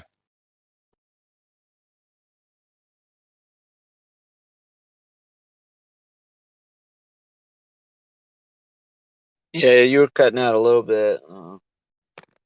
We still heard a good bit of it though. Yeah.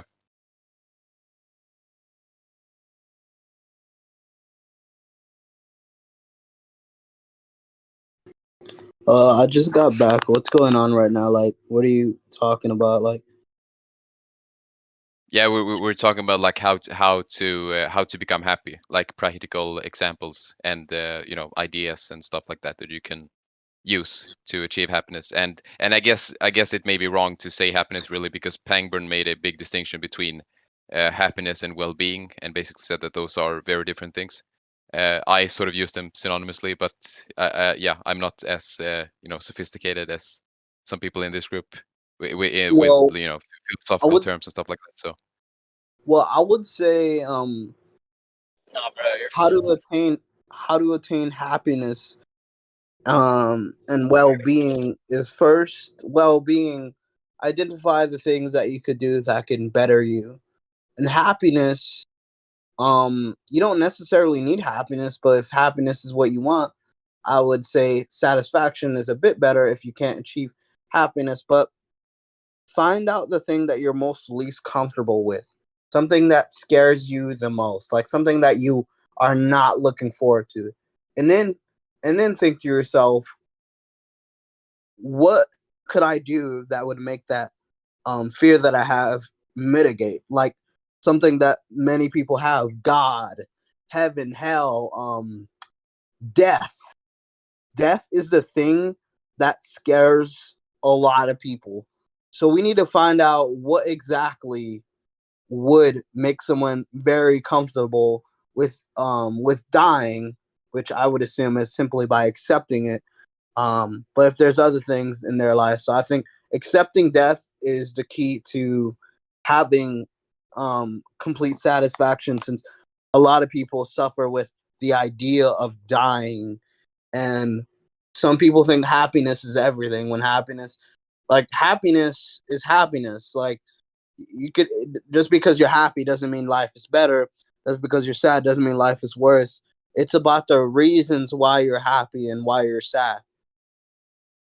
So I see life as just about progress. So just have that in mind. If you don't do what you do today, you'll likely do it tomorrow or sometime.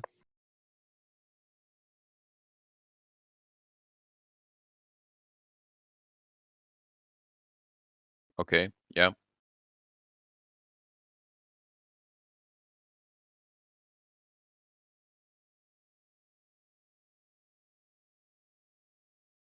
I don't know. I feel like I should comment, but I'm just kind of really tired today. But yeah, it's interesting. Yeah. So I think I think that we should just all think to ourselves, what's the thing we're most least comfortable with in life? Is it you know is it like dying alone? Well, essentially, if you're a guy, likely be that you'll die and your wife may be alone, since women tend to live longer. But dying alone, if you did what you wanted to do in life, that's fine. But at the end of the day, there's like, well, I don't know, like 7+ billion people on this planet. There's no way there isn't someone for anyone. Like, so it's important to have a positive belief in life. So like, and not believing, not like giving up hope in humanity. Even if it is true that humanity is hopeless, it's better to believe in the positive, even if it isn't true in that sense. Because we can't like positively like know that humanity like is just done for. We're always looking for improvement. So I like to think that we're smart enough to adapt to our environment. Evolution. So I feel like we're always. I believe we're gonna be here all the time. I believe we will eventually become one. Like the fact that we have like different countries, different nations, different languages, it would make more sense if we're all together. So maybe we'll get to the point where we all are more interconnected and we'll all be like one nation. But that would be a dream. I love the optimism, to be quite honest. But yeah, what about the people who want to live differently to each other? Yep, that's what I was going to say. I would take a more realist approach to this. Yeah, good point, Mace. Well, people that don't want to be together. Wait, no, I'm sorry. Go, Big Lebowski. I'm just gonna say, in those kind of situations, though, I mean, you could have some sort of standardized, laws put in place as certain types of behavior, but then people could still do what they wanted to do in other areas. You know what I mean? Because I think it already is happening just with the invention of the internet. People are way more interconnected than they've ever been. Things that happen in other countries now have a greater impact in the United States. I mean, what not United States has done has always impacted other countries. Now we're seeing it go the other way.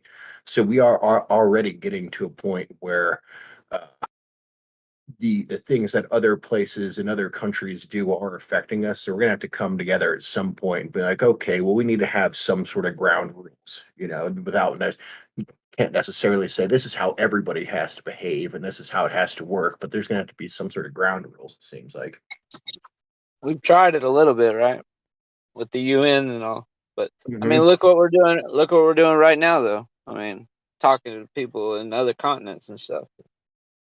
We're moving there slowly, probably. Yep. Yeah, I think so. I But think yeah, it's just a matter of time. but yeah, there's always going to be people that are like, "Don't leave me alone," libertarian, leave me alone. Don't, I won't mess with you. You won't mess with me. That aren't going to be down for that. So I don't know.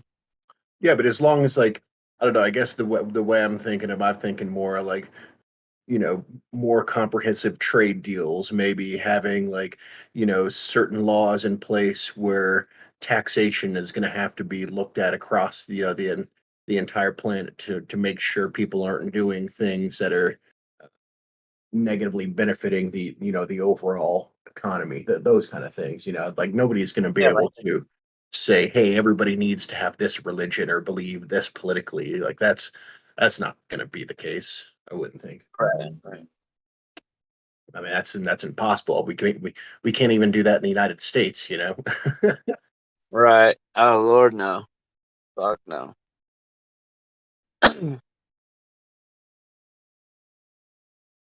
Sorry, go ahead, Gollop.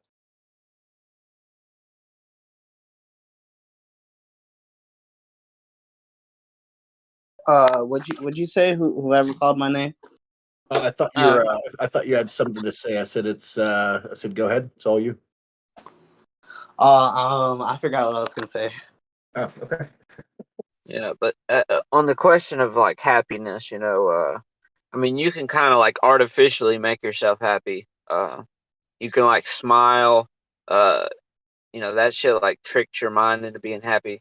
But honestly, you can think about. I know everybody's probably been in a situation where something happened, and all you're thinking is like, this is the worst thing ever. Like, if this just went away, and I could go back to how I felt before this horrible news came down, like I would feel so good just because of that, just because of the reversal of my fortune, right? Like this happened to me one time. Like I thought I got a chick pregnant, found out I didn't, and like just that, like nothing really changed, but like just that, you can artificially pretend, you can think, oh, I don't have bone cancer right now.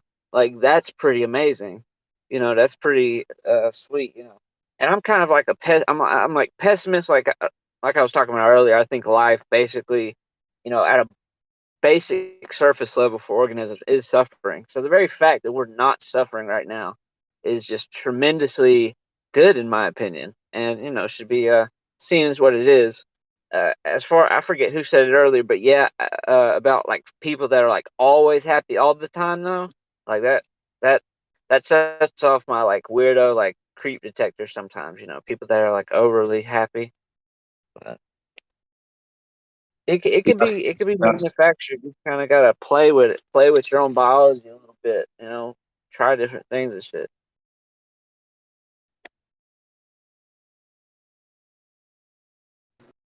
Well, happy all the time. Yeah, it really depends. Like, I mean, yeah, if somebody is actually happy all the time, like more power to them. But I just feel some people force that, and it's uncomfortable. I feel like the happiness can be like inauthentic. Or wait, is it inauthentic or unauthentic? Correct me on that one. I don't inauthentic. know. I think, It's inauthentic. Okay, thank yes. you. So I feel like it's like inauthentic. So like, even if it does make them happier, it doesn't mean they're as satisfied. Like when I was a believer in Jesus, I was at the happiest point of my life. But it's the reason, why was I happy? Where there are things that can really give me more satisfaction, and coming to disbelief in that, I realized there's one thing that I always wanted in my faith, and that was I wanted to satisfy God. And so I think, Mm. learning that the only satisfaction that we can have is just ourselves and what we can verify to be true. Now, I would ask actually, that's actually very interesting. If you had satisfied God, would that have brought forth your happiness? If Yeah. there was a way you could verify, interesting. Yeah, it was more of like a guilt cycle. You sin, you feel bad, repent, over and over. Like technically, in the eyes of God, I was perfect, but I can never like be perfect. I can never like stop sinning. So yeah, I think I would be like happy, like if I actually did satisfy God. But I think the problem with the happiness, even say if I were to, is that God continuously behaves mysteriously. And to this day, he still does behave mysteriously. That's even if he exists.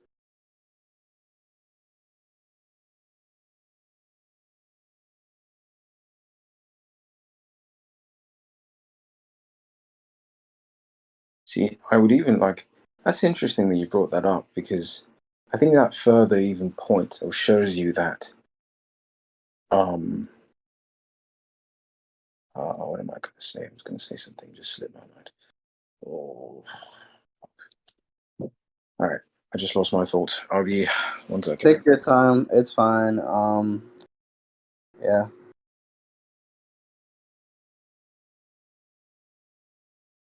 Like at the end of the day, with my faith, there will always be questions, and it's just weird. So I'd like to think of it as like these things that help me during, my disbelief is, if there's a good God, they wouldn't punish us for using our brains. How often do I think of the hells of other religions and the gods of other religions, which I don't think about them.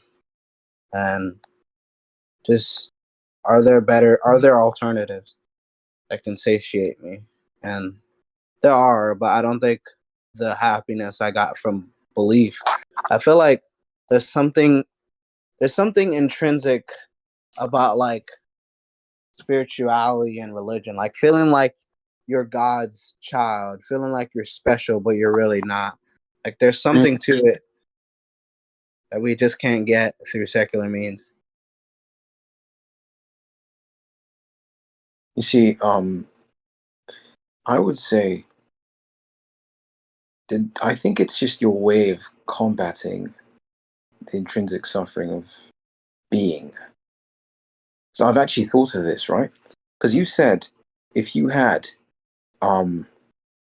satisfied God and there was a way to, if there was a way to verify through evidence that you satisfied God, then you would be happy. Now, the satisfaction of a deity isn't a necessary contingent on the flourishing of your being. It's not. But you've made it to be one for whatever reason, which is fine. So the point is this. Actually, 2 points. One, suffering is really, really, like it's you might say it's suffering if you want it to be. That's one. And two, oh God, I missed the other point again. If you want it to be. And yes, and two, happiness is also like that's another thing. The counterpart. Happiness is it's happiness if you want it to be as well. That's another thing. So that's interesting, actually. Good. That's interesting stuff. Yeah, you're right. Yeah, it's happiness if you want it to be, since it's belief. But I think, even though I guess I guess it just goes to show like how powerful belief is. Like, I don't know what prayer does, but during prayer for me, there are things, I just can't get to secular means. Maybe it's more than a placebo. Like some people believe it's a placebo. Um, it's something. I think it's something bigger than just a placebo. I think maybe sometimes it is, but I guess it's just the power of belief. Like if we could believe that we're special, or that there's something higher than us, like would that make us happier? And should we believe in that? No, I think it's fine, honestly. I don't have any qualms with religion whatsoever. So, um, I actually think there's some good social values you can get from that. Um, so I don't think it's a problem at all. At least when it's not, you know. Yeah, I have a higher power. Like Big Lebowski is like taller, stronger, and older than me, so he's my higher power.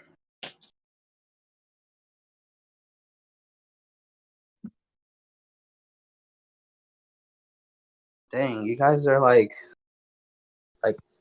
comedically dry. Like what? I wasn't sure if that was a joke. I thought it was, but I wasn't sure. I don't know if you do know Scott, so I just thought I'm not going to laugh at that. Maybe it wasn't a joke. Yeah, it was a stupid joke, I guess. If I take a giant bong rip, can I be your higher power, or does that? Yeah, totally. You'll be way higher than me.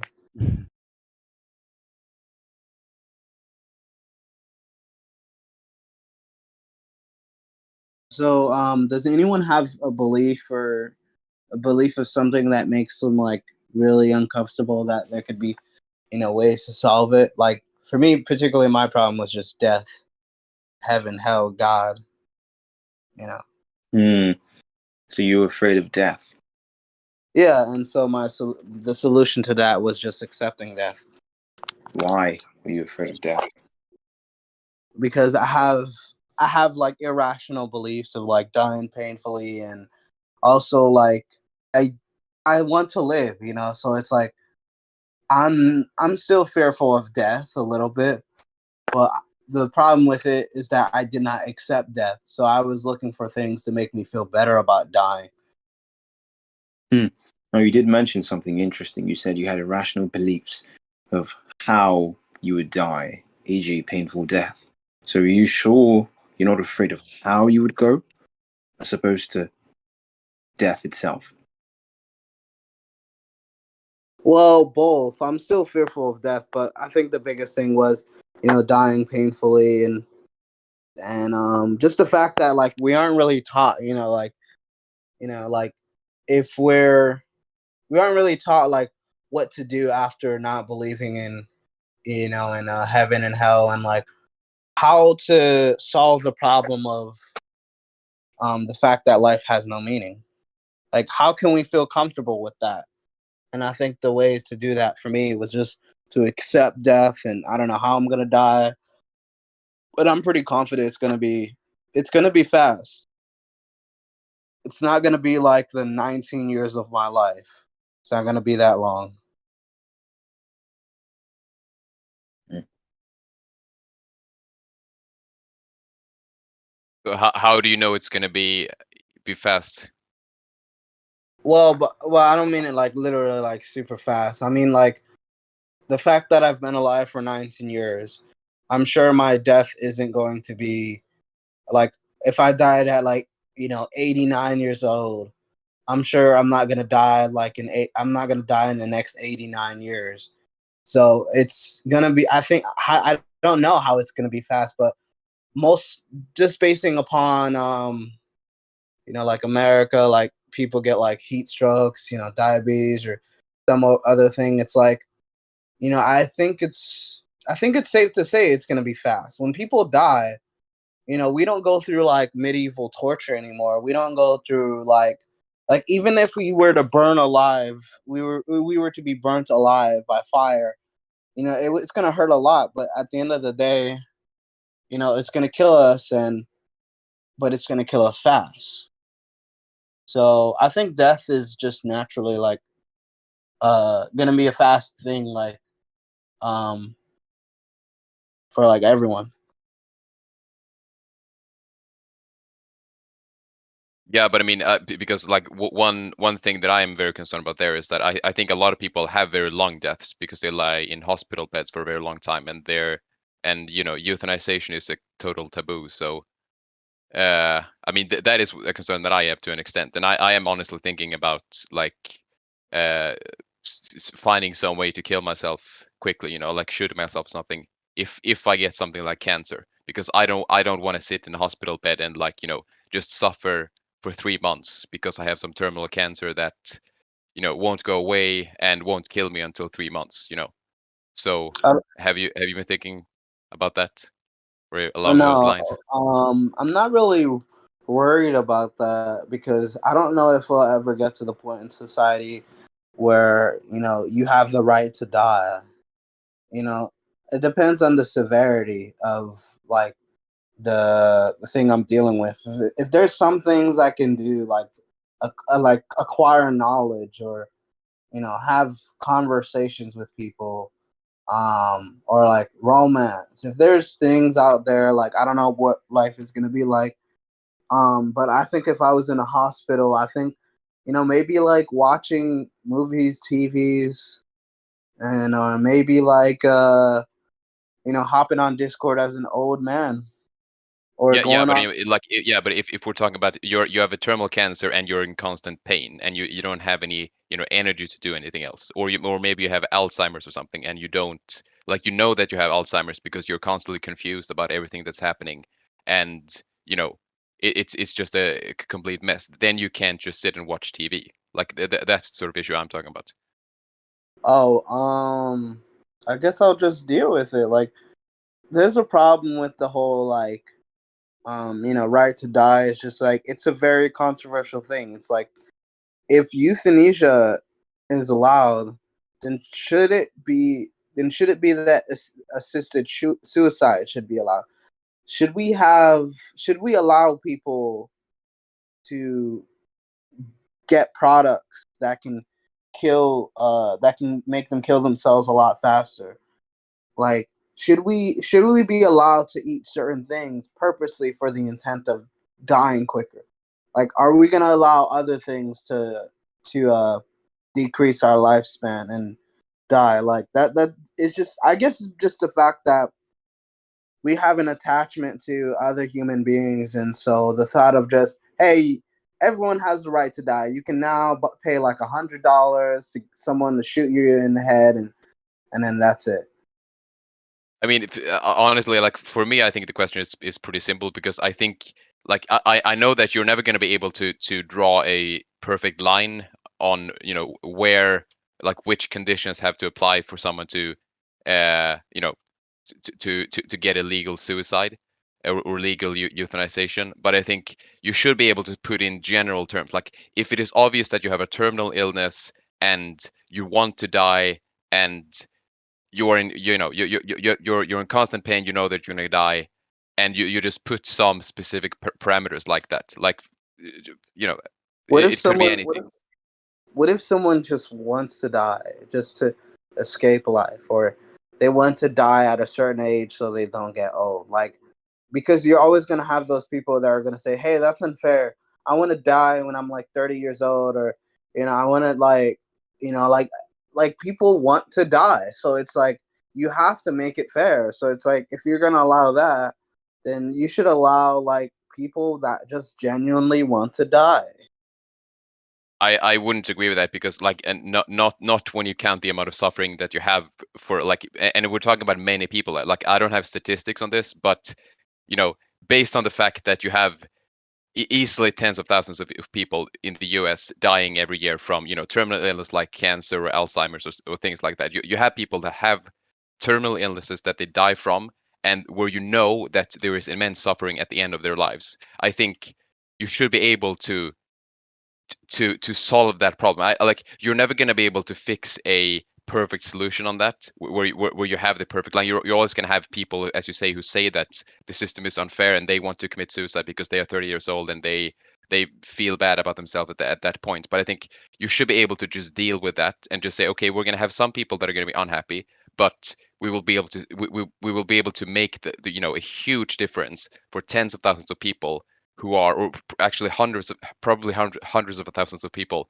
who are in immense pain at the last weeks or months of their lives. I really feel for those people, and I just think, by comparison, the group that you're talking about, like, that is a very insignificant problem in my view. That you can have some people who say that, this is unfair. I want to commit suicide as well. I think, that's just my take on it. I think it's a very small problem by comparison. What if those people lived relatively good lives and then they've got terminal cancer? And then there's these other people who live terrible lives, abusive parents, sexually assaulted, molested, been bullied, um, have always been like treated terribly, lives in a terrible neighborhood, and then they're brought all out of that and they're like really stinking depressed and they want to kill themselves. But they most of their adolescence they were living terrible lives and then they're out of that versus someone who's lived a relatively good life and then to have that. So it's like some people might be like, well, I've been through more suffering than you did. Yeah, I mean, yeah, but I don't really see how that's a new. I think that's the same topic as before. Like, you're talking about people who say that the system is unfair, and I'm just saying that's a problem that you should be able to deal with no issue. I mean, but because by comparison, that problem of those people who complain that the system is unfair, those people are insignificant in my view, honestly. I mean, I get that some people would disagree on that and say you have to make everything precisely fair to everyone, or you can't do anything. But I just think, just in my view, we're talking about two problems that are like one enormous problem and one minor problem in my view. That's just, yeah. It's an interesting conversation, especially if you've had a family member that's been through an experience like that and you see what's done at the end to prolong the inevitable and just, what goes into that. And then you kind of just find yourself, I think, sitting around almost waiting, for, through tremendous suffering, for what is going to happen. And you can't help but think, and I'm speaking somewhat out of personal experience, you can't help but think that just this could be mitigated, at least the suffering component could be mitigated in a way that's just so much more humane, even, ethical in that sense. Yeah, and actually, in my case, I don't even have a personal connection to it. Like, I have one relative who got Alzheimer's and died fairly recently, but I didn't know him well, and that's the only connection I have. But this is like the sort of interest I have in this is just because of the documentaries I've seen and people I've seen on TV who are just in immense pain. And so again, I don't have any personal connection to it, basically, but I still feel very strongly about this. Yeah. Well, I feel like I don't really know what it should be because there are arguments for and against assisted suicide and like people reject the assisted suicide because like they have to consider the unintended or foreseen consequences of like legalizing it. It would make like the physician or medical practitioner a bit unprofessional. There could be an error, or like a bad relationship with the physician and the patient, or some sort of slippery slope. So you would have to consider like the other factors. Like, what if that person was like, "Hey, I want to die, but I'm not gonna tell anyone," and or like, "I want you," or like at the end of the day, like we don't have like full autonomy. So I feel like with that, it would like allow us to like have like extreme autonomy. Like we can now kill ourselves. Some people in here really do want to kill themselves. Like I don't want to. I would not. I don't really. I'm not arguing for suicide or against. It's a very controversial thing, so I don't even want to argue in favor or particularly against because it's like, I can sympathize with these people that want to end their lives, and I can also sympathize the fact of living. And you know, and I think maybe most of the time it's in response to it's out of irrationality. We're just like, hey, you know, I don't want to deal with this, or hey, you know, life is meaningless. You know, it's like, you know, sometimes, you know, I feel like it would be nice if I could just pay $10 for someone to blow my brains out. You know, but sometimes it's like, hey, when I really think about it from a rational perspective, it's not really nice if someone were to just, if I were to just pay someone like $10 just so they could blow my brains out and I could finally not experience living. I mean, I think if you're functional, right, and you can get around, you know, and you're motivated enough, I'm obviously not advocating for this, you know, you in general, you know, someone could find a way to end their own life, you know, one way or another. Yeah, but it's like it's so slow. Like if someone could do it for you even faster, that's the problem. Is that like trying to kill yourself is painful. So some people are like, Yeah, "Oh, it's so exactly. painful." And like, what if you stabbed yourself, but like you can't even like move your arm because you're like bleeding, but you still survived. So it's like you have to find a way to kill yourself the right way. But like knowing how to kill yourself is not really going to be legal. Like some sort of like you know, because it's technically inhumane to do a study on how to kill yourself the fastest way possible. Like what is the fastest way, most least painful way? Anesthesia, gunshot to the head, or you know, chop their heart off and they die. Like what would be the quickest way? Like we don't know, and we can't find that out because due to the controversy of just ending our own lives. Yeah, I don't know that. Thankfully, I guess I haven't I don't. I thinking don't of. think. I think if we were to legalize assisted suicide, I feel like there would be people that will like kill themselves like at certain ages, like, and the state could get money. Like it's very controversial. Like I'm very neutral, but it's just I really do relate to these people. Sometimes, like, you know, do any of you guys ever feel like, man, you know, if I could just, you know, kick the bucket like in an instant, I would do it. I think I would probably do it if I knew that there was no afterlife. But I'm not religious, but I'm just doing it because yeah, I mean, I think basically there is no evidence that the afterlife will be any better. So and I mean, just to clarify, as of right now, I am very happy with my life. Like I would say I'm like 9 out of 10 happy consistently throughout my entire life. So I'm by no means considering this now, but yeah, I mean, I would definitely consider it at sometimes if I knew that there would be no afterlife. But I think that's the issue. Well, just ask yourself, you know, how often do you think about the hells and the heavens of other religions? And if the answer is like none, then it just goes to tell you how fictional the afterlife is. It just goes to emphasize that. So I Yeah, think, but again, I am not like yeah, I'm definitely not religious in any particular religion, uh and yeah, it's just that I think on a philosophical level, generally speaking, you can't know with any significant confidence. I would say that there is no afterlife. That's just my belief. yeah, and you can't know that, you know, with if anything is with absolute certainty real. Yeah, But exactly. Yeah.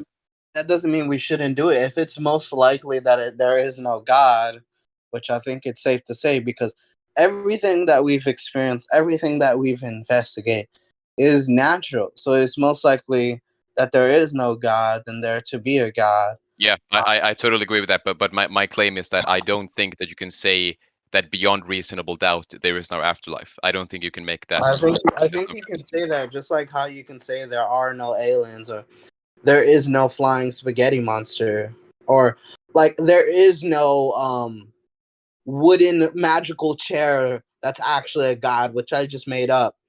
Like, isn't it obvious that this stuff is just made up and that we don't need any further special pleading for these cases? Isn't it like pretty darn obvious? Yeah, I mean, I agree with the specifics, but again, I would say that you can't say beyond reasonable, like when you talk specifically about the afterlife, I would say you can't say beyond reasonable doubt that there is no afterlife, because I think there is no positive evidence that there is an afterlife, but I would say there is also no negative evidence. Like there's nothing that proves that there can't be an afterlife. Yeah, but it's like, so what? We don't need to. Like that doesn't really matter. At the end of the day, like I can say, with like, you can be almost certain, like what Travis was saying. I'm not almost certain like about like no God or no heaven. I just said most likely. Like I personally would rather just remain on the agnostic, like 50-50, or maybe like 20 that there is a God, and I don't know, like 80 that there is. I mean 20 that there is a God. I mean that there isn't a God, and 80 that there is a God. So it's like I mean, stretch that far and just, hey, there's nothing, I don't know.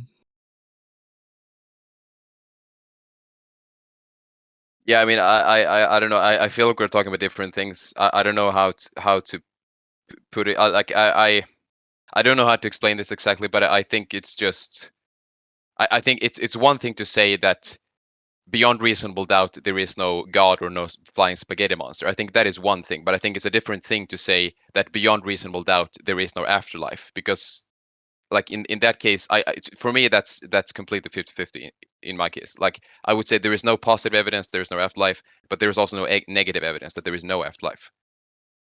Yeah, but so what? Like, isn't it obvious? Like, it's just all made up just to make people feel special. No, I would say it's pretty obvious in my view that that's, for example, Christianity in particular is made up, or like at least that's something I believe. But I think it's a completely different thing to say that in general there is no afterlife. I Well, think there is a huge difference there. well, Or in general, we have no evidence that there is an afterlife, so we don't believe in an afterlife. I think there is a huge difference there. well, I came back from the dead yesterday, and I realized that I'm God, and like there is an afterlife, and it's called Waterland, and this other place called Earthland. And Waterland is like the best place. Earthland is super boring. So I'm God. I resurrected yesterday. So checkmate. I don't understand the metaphor. Well, it's just to emphasize how ridiculous the afterlife, God, and it's just a mockery, like to give you like what would it sound like if the logic would come back to you because you're still holding on to the afterlife. Like you Well, I can't think disprove it, but you can be almost certain. But I'm not almost certain. It's like a 50-50 for me. yeah, I think to the It's a point, 50 it's like it's a yeah, these are just 50-50 whether or not there's an afterlife. Yeah, but like you can raise that bar up to like 80 that there isn't, and 20 that there is, or 95 that there isn't an afterlife and a God, and 5% that there is. So it's like you can raise that up with just pure, mental it's a mental thing. So it's like it's just okay to believe that there is no God. I feel like some people find happiness believing that there is no God. Like there's this guy by the name of Penn Jillette who is a magician, and he believes that there is no God. And he says this, I believe that there is no God. I'm beyond atheism. Atheism is not believing in God. Not believing in God is easy. You can't prove a negative, so there's no work to do. You can't prove that there isn't an elephant inside the trunk of my car. You sure? How about now? Maybe he was just hiding before. Check again. Did I mention that my personal heartfelt definition of the word elephant includes mystery, order, goodness, love, and a spare tire? So anyone with a love for truth outside of herself has to start with no belief in God and then look for evidence of God. She needs to search for some objective evidence of a supernatural power.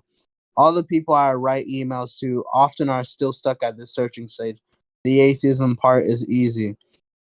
But this I believe things seems to demand something more personal, some leap of faith that helps one see life's big picture, some rules to live by. So I'm saying this. I believe that there is no God.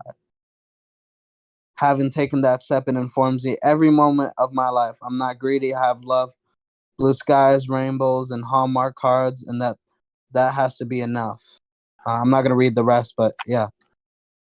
Yeah. Okay. But so maybe I could just clarify this with a short metaphor. So let's say that you are going out on a road, and it's in a country where there is where you suspect that there is no like good policing, and you know, on this road you might get mugged, for instance, and then someone comes up and says that you know, I believe that there is that there are lions in this forest, for instance. And then you say, okay, I have no evidence that there will be lions here because this is a, you know, very, very cold area far up north. It makes no sense to believe that there will be lions here. And so you say, okay, I don't believe in lions. I am, you know, I am beyond, philosophically speaking, I am beyond reasonable doubt certain that there are no lions here. But then another question you can ask is, generally speaking, could there be something here that is dangerous? Like, could I, for example, be mugged here?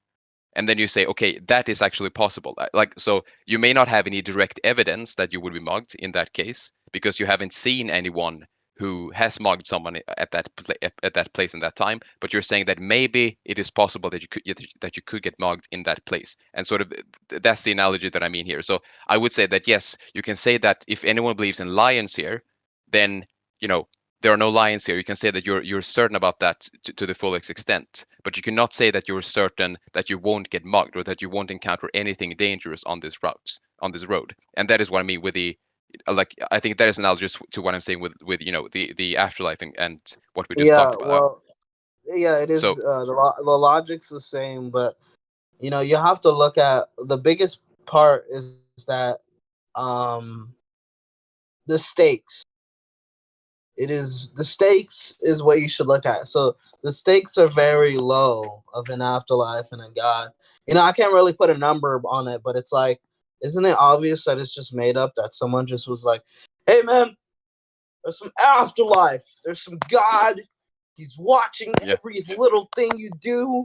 He watches you shower and masturbate and Yeah, and I all agree. Look. I agree with the specific claim that Christianity and the religions we have today, where they make specific predictions of an afterlife. I agree that that is most likely made up, but not that the afterlife in general is made up. I think that's entirely plausible. well, I feel like the afterlife thing was partially so that it could make people to you know, do good things for the sake of the afterlife.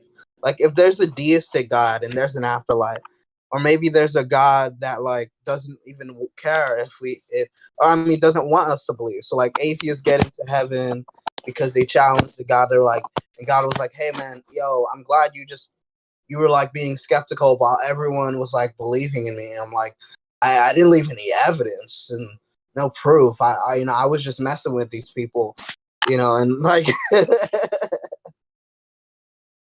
Okay. Yeah. yeah, I mean, you know, it's like, are you like really that hung up on the afterlife? No, I mean it's like I don't know how, like, I guess I don't spend, you know, uh, that much time thinking about it, but I'm definitely 50-50, and I think we're probably disagreeing on that point. But Let's Yeah, I mean, but yeah, you guys I'm with you on the 50-50, but it's like you, I think it's like if you're really if you're like really that scared, like when we were talking about like suicide and stuff like that, and you're like, well, you can't prove that there isn't an afterlife. You know, I think it's okay to believe that there is no afterlife and that there is no God, even though I don't believe in that. I mean, you know, sometimes I do believe there is no God, but that's just me being irrational. let's move down to the tavern. Just want to thank you guys for engaging today.